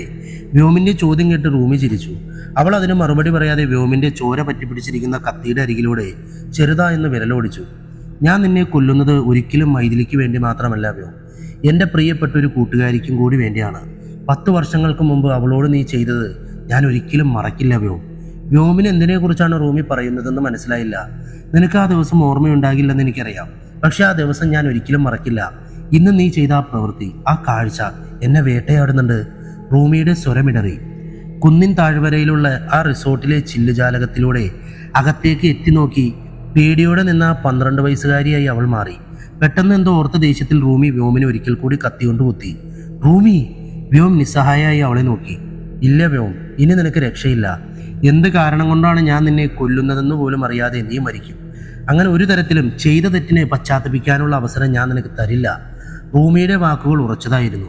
കൂടുതലൊന്നും ചിന്തിക്കാതെ തൻ്റെ പ്രിയപ്പെട്ടവളെ മാത്രം മനസ്സിലോർത്ത് അവൾ വീണ്ടും വീണ്ടും വ്യോമിനെ കുത്തിക്കൊണ്ടേയിരുന്നു. ഒടുവിൽ ചോരയിൽ കുളിച്ച് വ്യോം മെത്തയിൽ മരണം പുലുകിക്കിടന്നു. എന്നിട്ടും റൂമിയുടെ ആവേശം കെട്ടടങ്ങിയിരുന്നില്ല. രാത്രിയായപ്പോഴാണ് റോബർട്ടും വ്യോമിൻ്റെ സുഹൃത്തുക്കളും തിരിച്ചെത്തിയത്. റൂമി അടുക്കളയിൽ തകൃതിയായി പാചകം ചെയ്യുകയായിരുന്നപ്പോൾ റൂമി, വ്യോം എവിടെ? വ്യോമിനെ അവിടെയൊന്നും കാണാത്തതുകൊണ്ട് ആശങ്കയോടെ ഡെന്നീസ് ചോദിച്ചു. വ്യോമിൻ്റെ അച്ഛൻ വിളിച്ചിരുന്നു ഡെന്നീസ്. അദ്ദേഹത്തിന് അവനോട് സംസാരിക്കണമെന്ന്. ഇവിടെ ടൗണിൽ അദ്ദേഹം വന്നിട്ടുണ്ടെന്ന് പറഞ്ഞു. അച്ഛനെ കാണാനായി പോയിരിക്കുകയാണ് അവൻ, ഉടനെ വരും. റൂമി പറഞ്ഞത് കേട്ട് ഡെന്നീസ് പതുക്കിയൊന്ന് മൂളി. അപ്പോഴേക്കും അടുക്കളയിൽ നിന്നുള്ള രുചികരമായ ഭക്ഷ്യവിഭവങ്ങളുടെ ഗന്ധം അവരുടെ നാസികയിലേക്ക് തുളച്ചു കയറി. ഇത് ഒരുപാടുണ്ടല്ലോ. ഓ ബിരിയാണി, എന്താ മണം!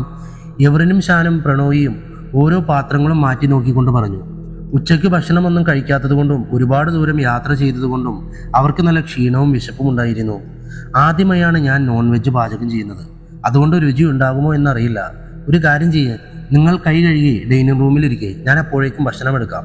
റൂമി അത് പറഞ്ഞ് തീരേണ്ട താമസം. അവർ 3 പേരും ഭക്ഷണം കഴിക്കാനായി ഡൈനിങ് ടേബിളിൻ്റെ അരികിലേക്ക് നടന്നു. അവൾക്കൊപ്പം ഡെന്നീസും. ബിരിയാണിക്കൊപ്പം പാത്രത്തിലേക്ക് വീണ ചിക്കൻ കറി കൊതിയോടെ അവർ കഴിച്ചു. അതിൻ്റെ രുചി കൊണ്ടാകണം വീണ്ടും വീണ്ടും അവർ 4 പേരും ചിക്കൻ കറി എടുത്ത് കഴിച്ചുകൊണ്ടേയിരുന്നു. ഭക്ഷണം കഴിച്ച് തീരാറായപ്പോഴാണ് ഡെന്നീസിന് ആ കോൾ വന്നത്. ഡിസ്പ്ലേയിൽ അവൻ്റെ അച്ഛൻ്റെ പേര് കണ്ടതും അവൻ ഭക്ഷണം കഴിക്കുന്നത് നിർത്തി ആ കോൾ എടുത്തു. ഹലോ ഡെന്നീസ്, നീ ഇപ്പോൾ എവിടെയാണെങ്കിലും എത്രയും പെട്ടെന്ന് ചോലക്കുന്നിലേക്ക് പോകുന്ന വഴിക്കുള്ള ഹൈ റേഞ്ച് ഏരിയയിലെ ആശുപത്രിയിലേക്ക് വരണം. ഞാനിപ്പോൾ ഇവിടെ ആശുപത്രിയിലുണ്ട്, നീയും വേഗം വാ. എന്തിനാ അച്ഛാ? ഇപ്പോൾ പോലീസ് വിളിച്ചു പറഞ്ഞതാണ്. മല അടിവാരത്ത് നിന്ന് വേണുവിൻ്റെ കാറും അതിൽ നിന്ന് 3 ബോഡികളും കിട്ടിയിട്ടുണ്ട്. 3 ബോഡിയോ? അതെ ഡെന്നീസ്, വേണുവും മാലയും വ്യോമും പോയി. മരണം സംഭവിച്ചിട്ട് ദിവസങ്ങളായെന്നാണ് ഡോക്ടേഴ്സ് പറയുന്നത്. നീ എത്രയും പെട്ടെന്ന് ഇവിടേക്ക് വരാൻ നോക്ക്. ഫോൺ നിർത്തിയിട്ടും ഡെന്നീസ് അച്ഛൻ പറഞ്ഞത് വിശ്വസിക്കാൻ കഴിയാതെ ഇരിക്കുകയാണ്. തൊണ്ടയിൽ കിടക്കുന്ന ഭക്ഷണം ഇറക്കാൻ പോലും കഴിയാത്ത അവസ്ഥയിൽ ഞെട്ടിത്തെരിച്ചവൻ അവിടെ ഇരുന്നു. അവൻ്റെ ചിന്ത മുഴുവനും ദിവസങ്ങൾക്ക് മുമ്പ് അപകടത്തിൽപ്പെട്ട വേണുവും മാലയ്ക്കുമൊപ്പം വ്യോമും മരിച്ചെങ്കിൽ ഇവിടെ ആരെയാണ് അവൻ കണ്ടതെന്നായിരുന്നു.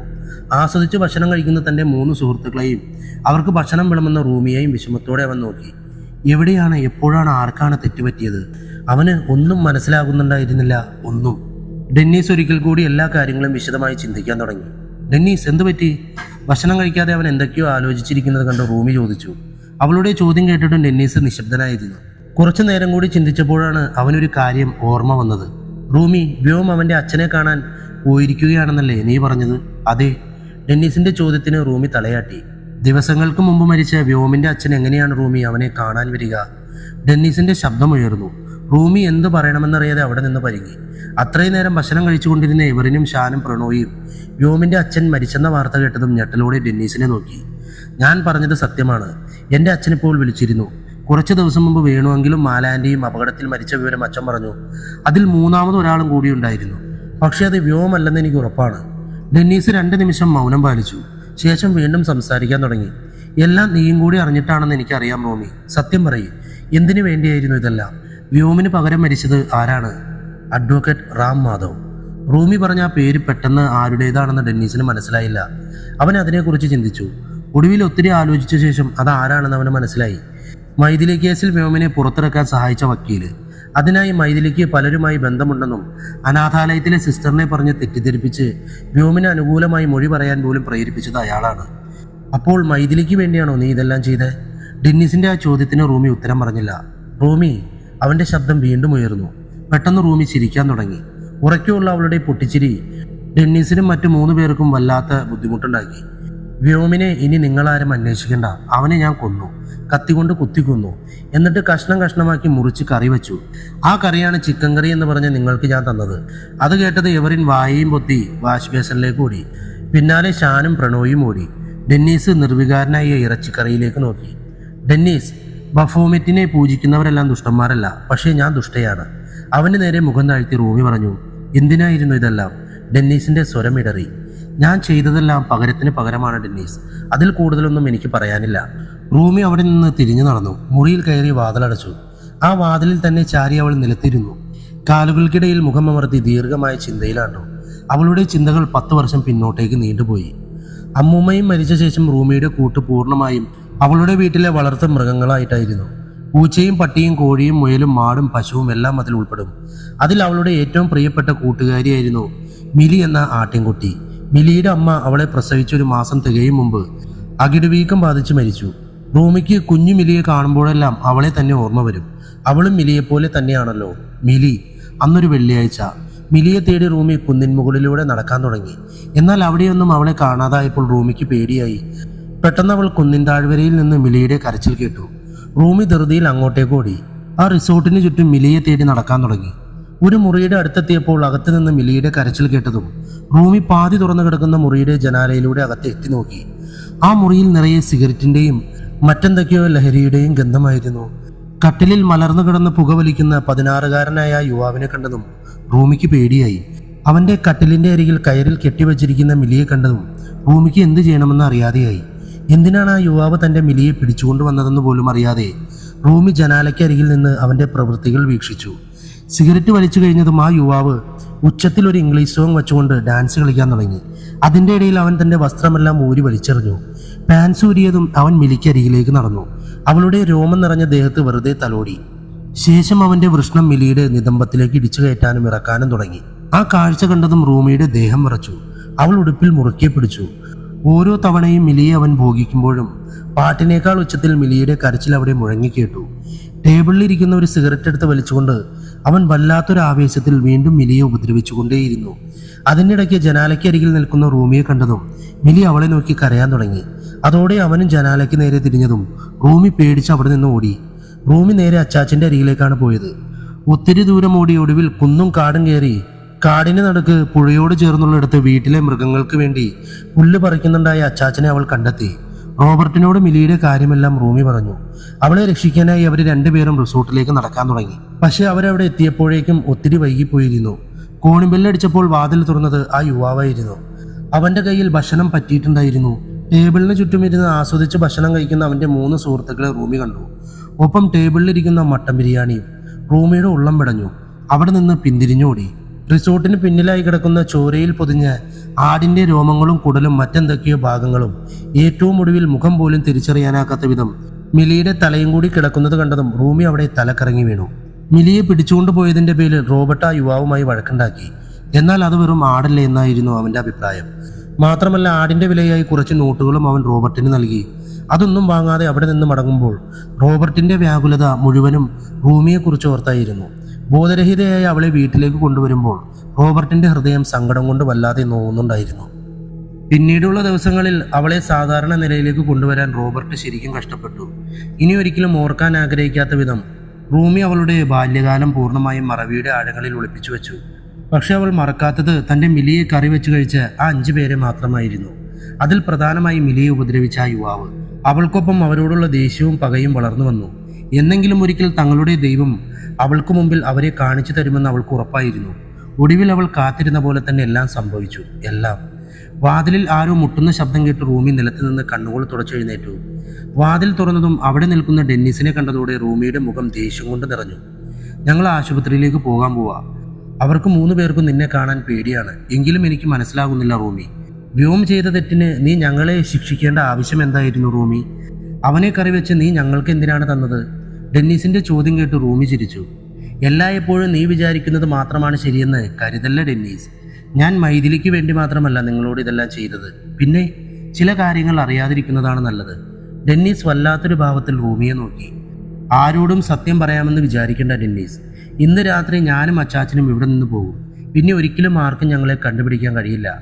വ്യോമല്ല അതെന്ന് നീയോ നിന്റെ കൂട്ടുകാരോ ആരോടെങ്കിലും പറയുന്ന പക്ഷം ശരിക്കുള്ള വ്യോമിന് എന്തു പറ്റിയെന്നും നീ എല്ലാവരോടും പറയേണ്ടി വരും.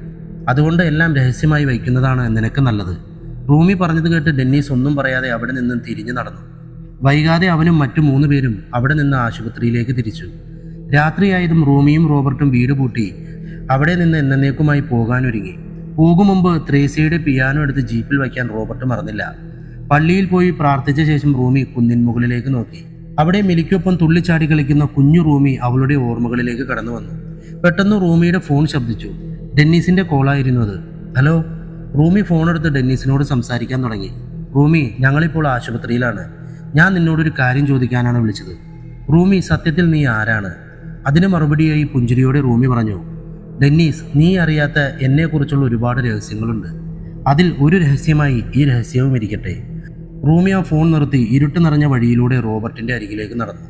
അതിനിടയിൽ അവളുടെ ദേഹത്ത് നിന്ന് ആ പാമ്പ് പുറത്തേക്ക് ഇറങ്ങി ഇരുട്ടിൽ വെളിച്ചമായി അവൾക്ക് മുമ്പിൽ ഇഴഞ്ഞു നടക്കാൻ തുടങ്ങി. അതിനൊപ്പം റൂമിയും അവൾക്ക് മാത്രം അറിയാവുന്ന 1000 രഹസ്യങ്ങളുമായി ആ ഇരുട്ടിലൂടെ നടന്നു നീങ്ങി. കഥ അവസാനിച്ചിരിക്കുന്നു. എങ്ങനെയുണ്ട്? നല്ല കഥയായിരുന്നല്ലേ? എന്തായാലും പുതിയ കഥയുമായി വീണ്ടും വരാം. Love you all, by.